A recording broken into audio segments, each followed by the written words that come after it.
அத்தியாயம் 1. கரைந்த வெளிச்சத்தில் மாலை. தன் தோழர்களுடன் தூரத்தில் வந்து கொண்டிருந்தது இருட்டு. அதை எதிர்க்க மின்சாரம் அங்கங்கே தயாராகி கொண்டிருந்தது. திருச்சியின் மலைக்கோட்டை அடிவாரத்தில் சாலைகள் ஏக சத்தத்தில் ஏக பரபரப்பில் இருந்தன.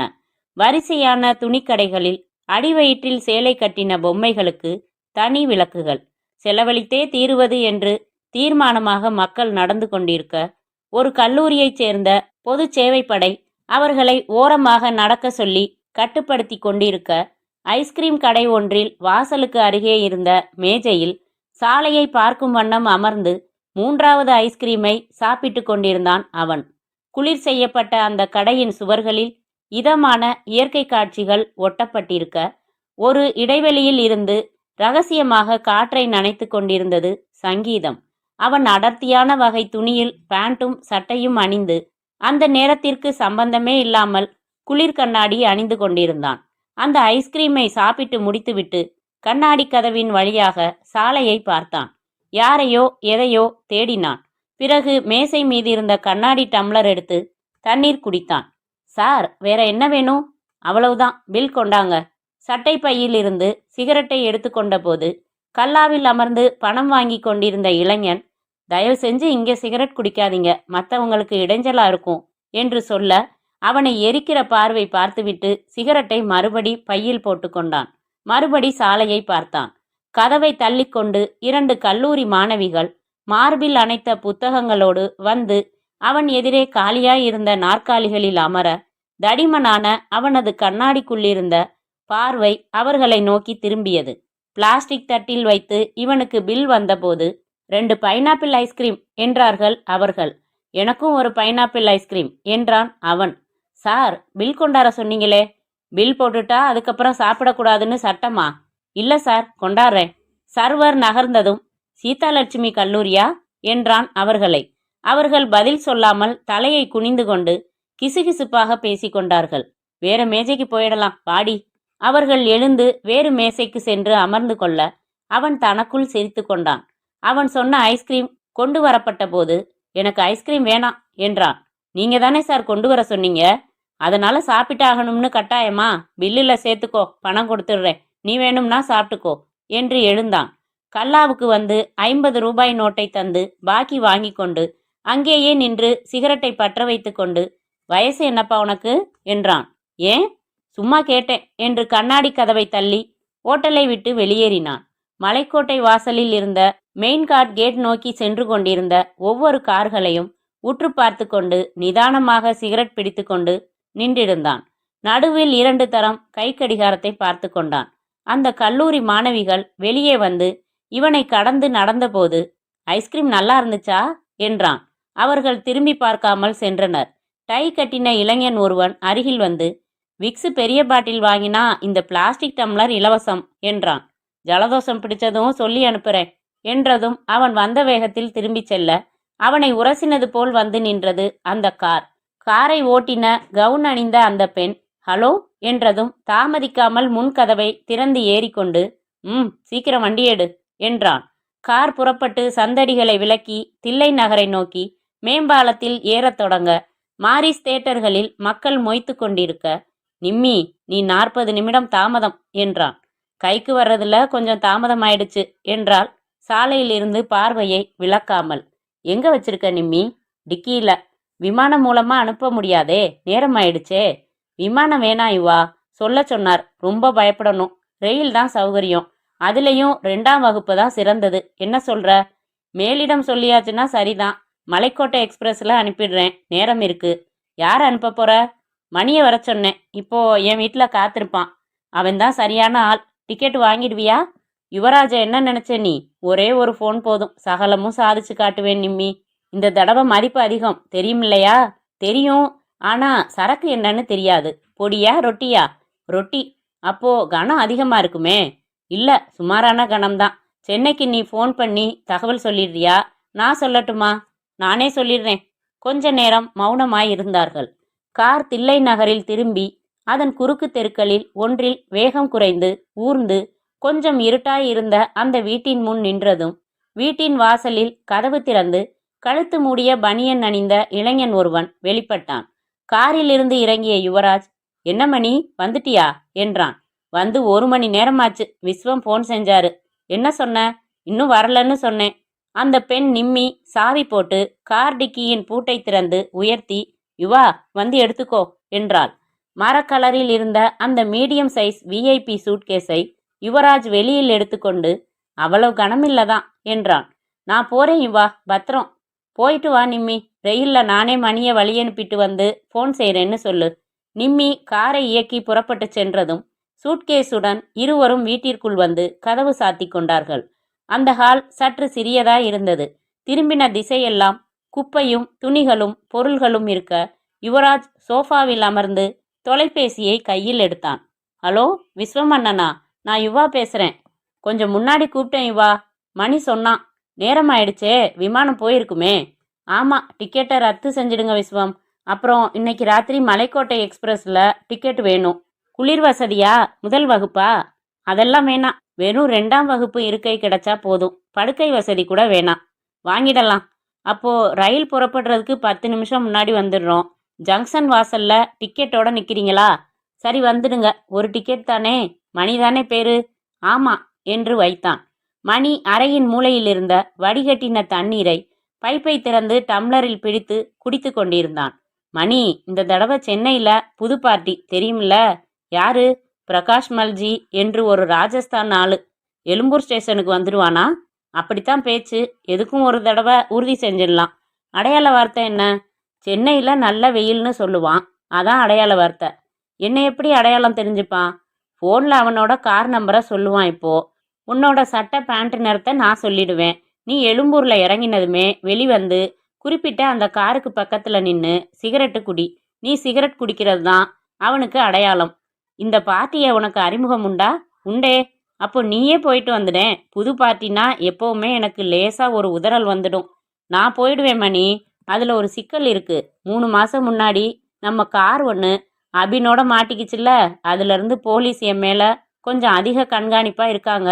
சமையல் கட்டில் ரொட்டி இருக்குது, நெய் இருக்குது. கேஸை திறந்து விட்டு வறுத்து சாப்பிடு. நான் ஃபோன் பண்ணிட்டு வந்துடுறேன். மணி உள்ளே சென்றதும் யுவராஜ் தனது சட்டை பையிலிருந்து ஒரு காகிதம் எடுத்து அதில் எண் பார்த்து கொண்டு சென்னைக்கு நேரடியாக தொடர்பு கொள்ளும் முறையில் எண்களை சுழற்றினான். குரல் வர காத்திருந்தான். அதற்கு நடுவில் அந்த சூட்கேஸை எடுத்து மடியில் வைத்துக்கொண்டு அதன் 2 பேட்லாக்குகளையும் கிளிக் கிளிக் என்று திறந்து உள்ளே பார்த்தான். முழு பெட்டியையும் தேங்காய் பூத்துவாலை ஒன்று மூடியிருக்க அதை விலக்கி அடியில் பார்த்து முகம் பிரகாசமானான். திருப்தியுடன் பெட்டியை மறுபடி மூடினான். ஹலோ, யாரு என்றது போனில் பெண் குரல். மல்ஜி இருக்காரா? நீங்கோ யாரு? திருச்சியிலேருந்து பேசுகிறேன், யுவான்னு சொல்லுங்க. நமஸ்தே யுவா என்றான் மல்ஜி. வணக்கம். திட்டத்தில் சின்ன மாற்றம் மல்ஜி. என்ன சொல்லுங்க. விமானத்தில் அனுப்புறதா இருந்து மாறிப்போச்சு. மலைக்கோட்டை எக்ஸ்பிரஸில் அனுப்பி வைக்கிறேன். சரி, பரவாயில்ல. காலையில் ஸ்டேஷனுக்கு போகிறேன். ஃபியட் வண்டி. நம்பர் குறிச்சிக்கங்க. PMO 1688. பச்சை கலர். வார்த்தை என்ன? சென்னையில் நல்ல வெயில். சரி, விருந்தாளி எப்படி இருப்பாரு? நீல நிறத்தில் பேண்ட், நீல நிறத்தில் சட்டை, மரக்கலரில் சூட்கேஸ். அச்சா, வந்து சேர்ந்ததும் ஃபோன் அடிக்கிறேன். சரி மல்ஜி. யுவராஜ் ஃபோனை வைத்துவிட்டு சமையலறைக்கு சென்று, மணி சீக்கிரம் சாப்பிடு, புறப்பட்டா சரியா இருக்கும். இந்த சீட்டை பாக்கெட்டில் வச்சுக்கோ. ஃபியட் வண்டி, பச்சை கலர், நம்பர் இதில் எழுதியிருக்கேன். ஏதாச்சும் குழப்பம் ஆயிடுச்சுன்னா மல்ஜியோட வீட்டுக்கு நேராக போயிடு. விலாசமும் ஃபோன் நம்பரும் இதிலேயே குறிச்சிருக்கேன். சரி யுவா, உதறல்னு ஒரு பேச்சுக்கு தான் சொன்னேன். பொறுப்பு எடுத்துக்கிட்டா புயல் தான் நான் என்றான் மணி. அத்தியாயம் 2. திருச்சியின் அந்த 3 நட்சத்திர ஓட்டலின் அறை ஒன்றில் குளிர்சாதனம் இயங்கிக் கொண்டிருந்தது. கண்ணாடிக்கு முன் நின்றிருந்த ராமகிருஷ்ணன் கட்டியிருந்த டையின் முடிச்சை சரி செய்து கொண்டான். சூட்கேஸை திறந்து சென்ட் பாட்டில் எடுத்து கோட்டை விலக்கி உள் சட்டையில் பீச்சி கொண்டான். 2 கோப்புகளை எடுத்து மேலே வைத்தான். கட்டிலில் அமர்ந்து சிகரெட் எடுத்துக்கொண்டு ஜன்னல் வழியாக தலைகுப்புற கீழே விழுந்து கொண்டிருந்த ஆரஞ்சு சூரியனை பார்த்தான். தொலைபேசியை எடுத்து ஓட்டலின் வரவேற்பு பகுதியில் பேசின பெண்ணிடம் சொன்னான். மேடம், சென்னைக்கு ஒரு நேரடி தொடர்பு வேணும். நம்பர் சொல்கிறேன் என்று சொன்னான். நீங்கள் வச்சிடுங்க சார், லைன் கிடைச்சதும் தர்றேன். வைத்துவிட்டு புகையை ஆழமாக உள்ளே இழுத்த ராமகிருஷ்ணன் உயரமாக இருந்தான். தனது சிவந்த உடலுக்கு பொருத்தமாய் ஆழமான நீளத்தில் உடையணிந்திருக்க பளிச்சென்று வெள்ளையில் குறுக்கே கருப்பு கோடுகள் ஓடின டை மிக எடுப்பாய் இருந்தது. மீசையின் 2 முனைகளிலும் சில முடிகள் செம்பட்டை தட்டியிருந்தன. நெற்றியிலும் கண்களிலும் அறிவு பிரதிபலித்தது. தொலைபேசி சினுங்க எடுத்தான். மாதவியா, நான் தான் பேசுறேன். டூர் கிளம்பி 3 நாள் ஆச்சு. இப்போதுதான் பொண்டாட்டி ஞாபகம் வந்துச்சா உங்களுக்கு? முந்தா நாள் மதுரை, நேத்து காரைக்குடி, இன்னைக்கு திருச்சி, நாளைக்கு தஞ்சாவூர். ஒவ்வொரு இடத்துலையும் ஒவ்வொரு மாதிரி வியாபார பிரச்சனைகள். 3000 சம்பளம் கொடுத்து, கார் கொடுத்து, வீடு கொடுத்து, இவ்வளவு சலுகையில் வச்சிருக்கிற கம்பெனிக்காக கொஞ்சம் உழைக்க வேணாமா டார்லிங்? டூர் எப்போ முடியுது? இன்னும் 3 நாள் ஆகும். நீங்க வந்ததும் கம்பெனிக்கு 4 நாள் லீவ் போட்டுடுங்க. ஏனா ஊருக்கு புறப்படும் போதே படிச்சு சொன்னேன். சரின்னு பெருமாள் கோயில் மாடு மாதிரி தலையாட்டிட்டு இப்ப ஏன்னு கேக்குறீங்களா? 1 மாசமா அம்மா லெட்டர் எழுதிக்கிட்டு இருக்காங்க. அப்பாவுக்கு வர உடம்பு சரியில்லை, வந்து பார்த்துட்டு போடின்னு. கொஞ்சமாச்சும் மாமனார் மேல பாசம் இருக்கா உங்களுக்கு? சரி கத்தாத. நான் டூர் முடிச்சிட்டு வந்த உடனே உன்னை பெங்களூர் அழைச்சிட்டு போறேன். 2 வாரம் தங்கிட்டு வரலாம். சரிதானே? சரி, நேரத்துக்கு சாப்பிடுங்க. அப்புறம் வழக்கம் போல கையை வீசிக்கிட்டு மறந்துட்டேன் டார்லிங்னு வந்து நிக்காம இந்த தடவையாவது ரம்யாவுக்கு ஏதாச்சும் வாங்கிட்டு வாங்க. நிச்சயமா வாங்கிட்டு வரேன். உனக்கு?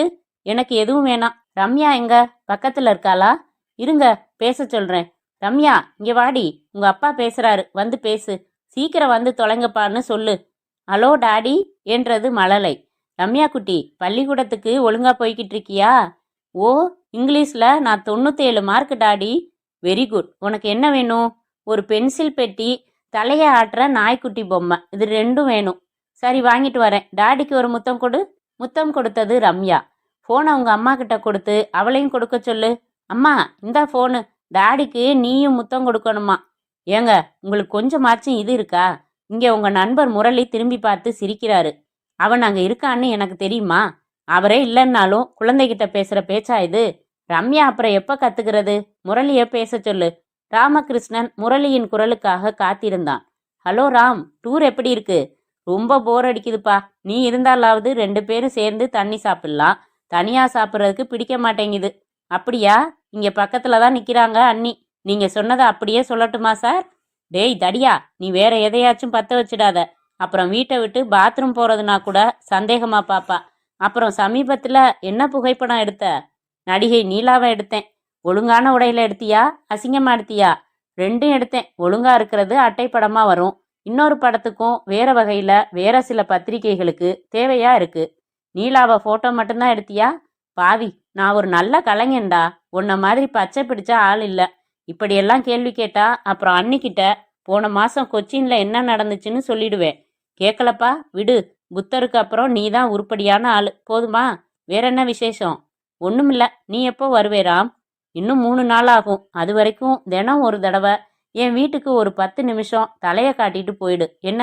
எந்த சமயத்துல என்ன பிரச்சனை வரும்னே சொல்ல முடியலையே இப்பெல்லாம். அதெல்லாம் ஒரு பிரச்சனையும் வராது. நீ நிம்மதியா டூரை முடிச்சுட்டு வா. எல்லாம் நான் பாத்துக்கிறேன். நேத்து கூட ரம்யாவுக்கு லேசா ஜுரமா இருந்துச்சு. நான் தான் டாக்டர்கிட்ட அழைச்சிட்டு போனேன். நன்றிடா கண்ணா. அரைஞ்சு பல்ல எல்லாம் கலட்டிடுவேன். நமக்குள்ள நன்றி சொல்லிக்கிறது இல்லைன்னு கடவுள் படத்துக்கு முன்னாடியே தீர்மானிச்சோம். மறந்துட்டியா? சரி, நன்றி வாபஸ். வச்சிடட்டுமா? இந்த ஃபோன் செலவெல்லாம் கம்பெனி ஏத்துக்காது. சொந்த காசுப்பா. சந்தடி சாக்குல ஒரு பொய்ய நுழைச்சிடுவியே. உன் வீட்டுக்குள்ள நுழைஞ்சு துப்பாக்கி முனையில கொள்ளையடிச்சா எத்தனை லட்சம் தேரும் தெரியுமா? அட பாவி, நீயே 4 பேரை அழைச்சிட்டு வந்து செய்வ போலிருக்கே. நீ என்ன தாராசிங்கா? உன்னை மிரட்டுறதுக்கு 4 பேர் எதுக்கு? ஒருத்தன் போதும். சரி, வச்சிடு, நேர்ல பார்க்கலாம். புன்னகையுடன் போனை வைத்தான் ராமகிருஷ்ணன். அறைக்கதவு தட்டப்பட்டது. திறந்துதான் இருக்கு, உள்ள வாங்க என்றான் ராமகிருஷ்ணன். உள்ளே வந்த சற்று குண்டான நபர், மாலை வணக்கம் சார். எல்லா ஏற்பாடும் முடிஞ்சுது. நம்ம கம்பெனியோட திருச்சி மாவட்ட வியாபாரிகள் 60 பேருக்கு அழைப்பு அனுப்புனதுல 42 பேர் வந்திருக்காங்க. பரவாயில்லையே, இதுவே அதிக எண்ணிக்கை. அசைவ விருந்து உண்டுன்னு போட்டிருந்தேனே, கில்லாடியான ஆளைத்தான் கம்பெனி கிளை மேனேஜரா போட்டிருக்கு. கூட்டம் இதே ஹோட்டல்ல தனி அறையில தானே? ஆமா சார், எல்லாம் காத்துக்கிட்டு இருக்காங்க. போகலாம் வாங்க. மது ஏற்பாடு பண்ணியிருக்கீங்களா என்ன? ஆமா, விருப்பப்பட்டவங்களுக்கு மட்டும். ஆக மொத்தம் இது வியாபார கூட்டம் மாதிரி தெரியல எனக்கு. பிறந்த நாள் விழா மாதிரி அமைச்சிருக்கீங்க. உங்க பேர்ல தப்பு இல்ல. இந்த செலவையெல்லாம் அனுமதிக்கிறான் பாருங்க கம்பெனிக்காரன், அவனை சொல்லணும் என்று மேஜை மேல் எடுத்து வைத்த 2 கோப்புகளையும் கையில் எடுத்துக்கொண்டான். அறையை சாத்தி கொண்டு அந்த கிளை மேனேஜரோடு நடக்கையில் சொன்னான். நம்ம கம்பெனி நிர்வாக இயக்குனர் வர்மாவை சந்திச்சு பேசி பார்த்துருக்கீங்களா? இல்லை சார். ஒரு தடவை பேசி பார்த்தா பயந்து போய் வேலையை விட்டே ஓடி போயிடுவீங்க. காரியம் நடக்கணும், கம்பெனிக்கு லாபம் வரணும். அதுக்காக நீ எது வேணும்னாலும் செய். அதை பற்றி எனக்கு கவலை இல்லை என்பான். சென்னையில் சில அதிகாரிகளை திருப்திப்படுத்துறதுக்காகவே கம்பெனியில் 2 பெண்களை வேலையில் வச்சிருக்கான். உத்தியோகம் குமாஸ்தான்னு கோப்பில் இருக்கும். அவங்களோட உண்மையான உத்தியோகத்துக்கு ஏற்ற படிப்பும் தகுதியும் தேவையே இல்லை. நிஜமாவா? இன்னும் எவ்வளவோ இருக்கு. ஒரு தடவை சென்னைக்கு வரீங்களா? அறிமுகப்படுத்துகிறேன். அந்த பொண்ணுங்களையா? நான் வர்மாவை சொன்னேன். 45 வயசு இருக்குமா உங்களுக்கு? உங்களுக்கே சபலம்னா? ச, அதெல்லாம் இல்லை சார் எனக்கு. பேசிக்கொண்டே அவர்கள் ஓட்டலின் மேற்கு பகுதியில் அமைந்திருந்த கூட்டத்திற்கான ஹாலில் நுழைந்தார்கள். பல மேசைகள் போட்டு நீளமான மேசையாக அமைக்கப்பட்டு அதன் மேல் வெள்ளை துணி விரிக்கப்பட்டிருக்க 2 புறமும் வரிசையாய் அமைத்திருந்த நாற்காலிகளில் வியாபாரிகள் அமர்ந்திருந்தார்கள். ராமகிருஷ்ணனும் கிளை மேனேஜரும் வருவதை பார்த்து அவர்களின் பேச்சு நின்றது. ஒட்டுமொத்தமாக மாலை வணக்கம் சொல்ல அவர்கள் அத்தனை பேரையும் பார்க்கும் வண்ணம் மேசையின் ஒரு முனையில் போடப்பட்டிருந்த 2 நாற்காலிகளில் ராமகிருஷ்ணனும் கிளை மேனேஜரும் அமர்ந்தார்கள். ராமகிருஷ்ணன் லேசாக செருமிக்கொண்டு பேசத் தொடங்கினான். நமது கம்பெனியின் இந்த வியாபார கூட்டத்திற்கான அழைப்பை ஏற்று ஆர்வமாய் வந்திருக்கிற உங்கள் அத்தனை பேரையும் மகிழ்ச்சியுடன் வரவேற்கிறேன். இந்த வருடம் நமது கம்பெனி வியாபார முறையில் சில மாறுதல்களை செய்து இருப்பதோடு சில புதிய போனஸ் திட்டங்களையும் அறிமுகப்படுத்தி இருக்கிறது. அவற்றை உங்களுக்கு நேரடியாக தெரியப்படுத்தி உங்களின் ஆலோசனைகளையும் ஒத்துழைப்பையும் ஏற்றுக்கொள்வதற்காகவே நான் வந்திருக்கிறேன். தான் கொண்டு வந்திருந்த கோப்பு ஒன்றை புரட்டி வியாபார விஷயங்களை சொல்ல ஆரம்பித்தான். அரை மணி நேரத்தில் அந்த ஹாலில் சாத்தியிருந்த கதவு தட்டப்பட்டது. கிளை மேனேஜர் எழுந்து சென்று திறக்க ஹோட்டல் சிப்பந்தி நின்றிருந்தான். என்னப்பா, ரூம் நம்பர் 307 இருக்கிற ராமகிருஷ்ணன் என்கிறவருக்கு சென்னையிலிருந்து ஃபோன் வந்திருக்கு. கூட்டத்தினரை பார்த்து மன்னிப்பு சொல்லிவிட்டு சிப்பந்தியின் பின்னால் விரைவாக தொடர்ந்தான் ராமகிருஷ்ணன். ஹோட்டலின் வரவேற்பு பகுதியில் அவனுக்காக தொலைபேசியின் ஒலி வாங்கி தனியாக படுத்து காத்திருக்க எடுத்து, ஹலோ, நான் ராமகிருஷ்ணன் என்றான். நான் முரளி பேசுகிறேன் ராம். என்ன முரளி, நீ உன் டூர் நிகழ்ச்சியை ரத்து பண்ணிட்டு உடனே புறப்பட்டு சென்னைக்கு வரணும் ராம். ஏன், என்னப்பா? உன் மாமனார் சீரியஸாக இருக்காரு. நான் ஏன் சென்னை வரணும்? இங்கேருந்து சேலம் போய் பெங்களூர் போயிடுறேனே. ரொம்ப சீரியஸா? ஃபோன் வந்துச்சா? என்ன பேச விடு. நேற்று உன் மாமனாரும் மாமியாரும் சென்னையில் இருக்கிற அவங்க மகன் வீட்டுக்கு வந்திருக்காங்க. வந்த இடத்துல 1 மணி முன்னால் 2வது தடவையா மாரடைப்பு ஏற்பட்டிருக்கு. உடனே ஆஸ்பத்திரியில் சேர்த்துருக்காங்க. உன் மனைவியும் மகளும் இப்போ ஆஸ்பத்திரியில் தான் இருக்காங்க. அப்படியா? இன்னும் 3 நாள் வேலை இருக்கே. என்னடா நீ புரியாத ஆளா இருக்க? மாமனார் சாக கிடக்கிறாருன்னு சொல்கிறேன், வேலையை பற்றி கவலைப்படுறியே. சரி, நான் என் வேலைகளை ரத்து செஞ்சிடுறேன். உடனே புறப்படுறியா? விமானத்தில் வேணும்னா வாயேன். உன்னோட காரை எடுத்துக்கிட்டு நான் இங்கே விமான நிலையத்துக்கு வந்து காத்திருக்கட்டுமா? ராமகிருஷ்ணன் தன் கை கடிகாரத்தை பார்த்து, விமானத்தில் வர முடியாது, நேரம் தாண்டிடுச்சு. ரயிலில் புறப்பட்டு வர்றேன். மலைக்கோட்டை எக்ஸ்பிரஸ் இருக்கு, அது புறப்பட இன்னும் அரை மணி நேரம் தான் இருக்கு. அதுக்குள்ளே புறப்பட்டுட முடியும்னு தான் நினைக்கிறேன். அப்போ நான் காலையில் எழும்பூர் ஸ்டேஷனுக்கு வந்துடுறேன். சரி வா என்று வைத்துவிட்டு வரவேற்பு பெண்ணிடம், என் ரூமை நான் காலி செஞ்சுக்கிறேன் என்று கூட்டம் நடக்கும் அறைக்கு விரைந்தான். கிளை மேனேஜரை தனியாய் அழைத்தான். என் மாமனார் சீரியஸாக இருக்கிறதா ஃபோன் செய்தி வந்திருக்கு. நான் உடனடியாக புறப்பட்டாகணும். கோப்பில் இருக்கிற தகவல்களை வியாபாரிகளுக்கு தெரிவிச்சிடுங்க. அப்புறம் எனக்கு மலைக்கோட்டை எக்ஸ்பிரஸில் உடனே டிக்கெட் வேணும். ஏற்பாடு பண்ணுங்க. என்னோட மிச்ச 3 நாள் பயணம் ரத்து. அங்கங்கே தகவல் கொடுத்துடுங்க. ரூம் பில்லை தீர்த்துட்டு கம்பெனி கணக்கில் எழுதிடுங்க. நான் ரூமுக்கு போகிறேன். எல்லாம் எடுத்து வைக்கணும். ஒரு டாக்ஸி ஒன்று பேசி வச்சிடுங்க. சரி சார், நான் எல்லாம் பார்த்துக்கிறேன். நீங்கள் புறப்படுங்க. முதல் வகுப்பு டிக்கெட் தான் கிடைக்காது. என்ஜினில் டிரைவருக்கு பக்கத்தில் நின்றுக்கிட்டே போகிறதுனாலும் சம்மதம். நாளை காலையில் நான் சென்னையில் இருந்தாகணும் சார். ராமகிருஷ்ணன் அறைக்கு விரைந்தான். உடைகளை மடிக்கக்கூட நேரம் இல்லாமல் அள்ளி திணித்தான். மேசை மேல் வைத்திருந்த சீப்பு, சோப்பு, புத்தகம், பேனா என்று எல்லாம் எடுத்து பெட்டிக்குள் எறிந்தான். கோட்டை கலற்றி டையை கலற்றி சாதாரண உடைக்கு மாறினான். பெட்டியை எடுத்துக்கொண்டு கீழே வந்தபோது டாக்ஸி ஒன்று தயாராக இருந்தது. கிளை மேனேஜர் பவ்யமாய் நின்றார். சார், 2ஆம் வகுப்பு தான் கிடைச்சிது. அதுலேயும் படுக்கை வசதி கூட கிடைக்கல. ரொம்ப முயற்சி பண்ணியும் கிடைக்கல.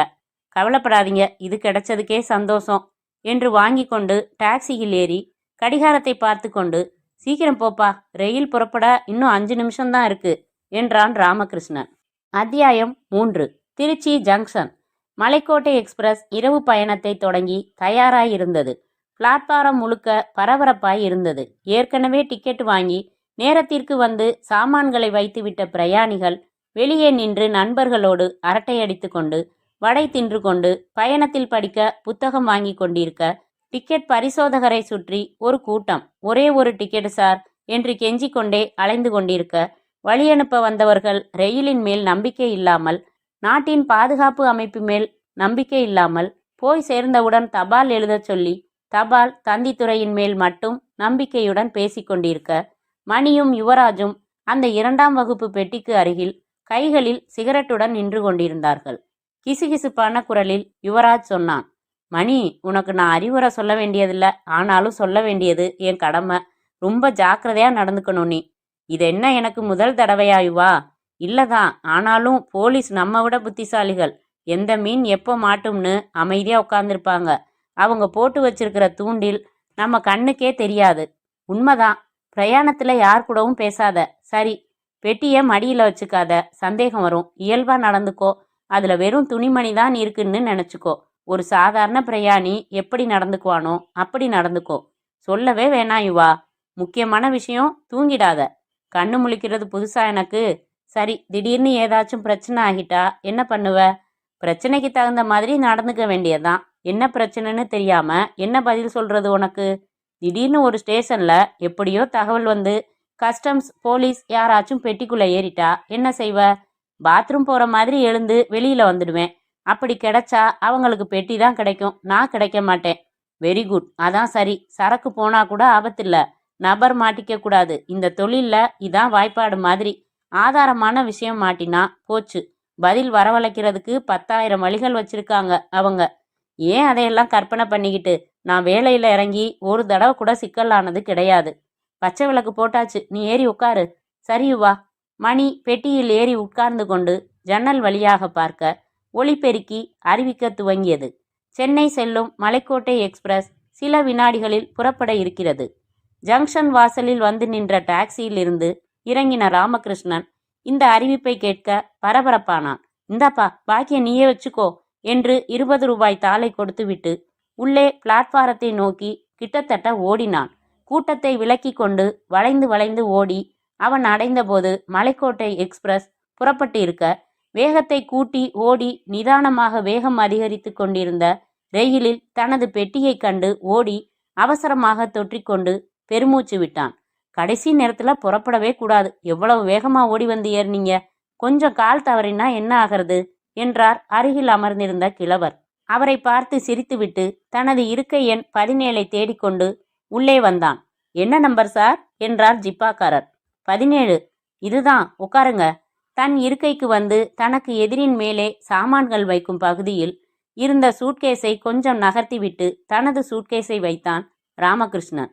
தனது பகுதியில் இருக்கும் பிரயாணிகளை கவனித்தான். இவனுக்கு இடப்புறத்தில் அந்த ஜிப்பாக்காரர் சுவாரஸ்யமாய் வெற்றிலை மேல் சுண்ணாம்பு தடவி கொண்டிருக்க, அவர் அருகில் அவர் மனைவி வார இதழ் படித்து கொண்டிருந்தாள். வலப்புறத்தில் ஜன்னல் ஓரமான இருக்கையில் அமர்ந்திருந்தான் நீல நிற பேண்ட்டும் சட்டையும் அணிந்த இளைஞன்.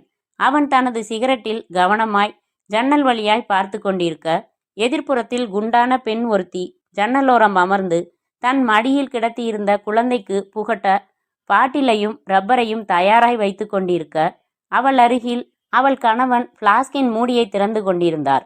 அவருக்கும் அருகில் 2 இளைஞர்கள் கிசுகிசுப்பாக பேசிக்கொண்டு உறக்க சிரித்து கொண்டிருந்தார்கள். ராமகிருஷ்ணன் தன் காலணிகளை கலற்றி தனியாய் போட்டுவிட்டு சௌகரியமாய் சாய்ந்து கொண்டான். சாருக்கு உத்தியோகமா என்றார் ஜிப்பா. ஆமா. எங்க? ராமகிருஷ்ணனுக்கு அறிமுகமில்லாத நபர்களிடம் தன்னை பற்றி விபரமாக பேசிக்கொள்வதோ பொதுவான விஷயங்கள் பேசுவதோ பிடிக்காது. சற்று எரிச்சலாய், சென்னையில என்றான். தனியார் கம்பெனியா? ஆமா. திருச்சிக்கு உத்தியோக வேலையா வந்தீங்களா? ஆமா. உங்களுக்கு என்ன உத்தியோகம்?